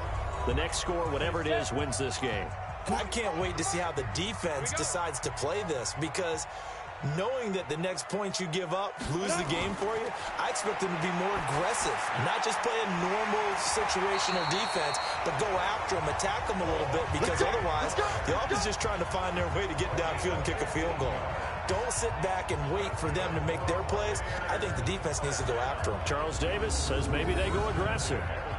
And after that completion, you can understand why so many teams in the league are emphasizing speed on defense at every position. The tight ends have created so many tough matchups now. If you can't run with a tight end as a linebacker, this is going to be the result every time. One play has him up past the 40 already, and another 1st and 10. Left side here, that's complete to Godwin. That's good for a Buccaneer first, a pickup of 12 yards. Back-to-back good plays have him on the move on 1st down. Credit him with a 1-yard gain there to make it 2nd and 9. They'll keep it on the ground. Avery, and to the 36-yard line, taken down there after getting 8 yards. Now the offense will burn their 3rd and final timeout. That's their 2nd and last timeout here in the overtime session. We'll be back. Now a 2nd timeout called for by the defense. They'll be left with just 1 remaining here at OT.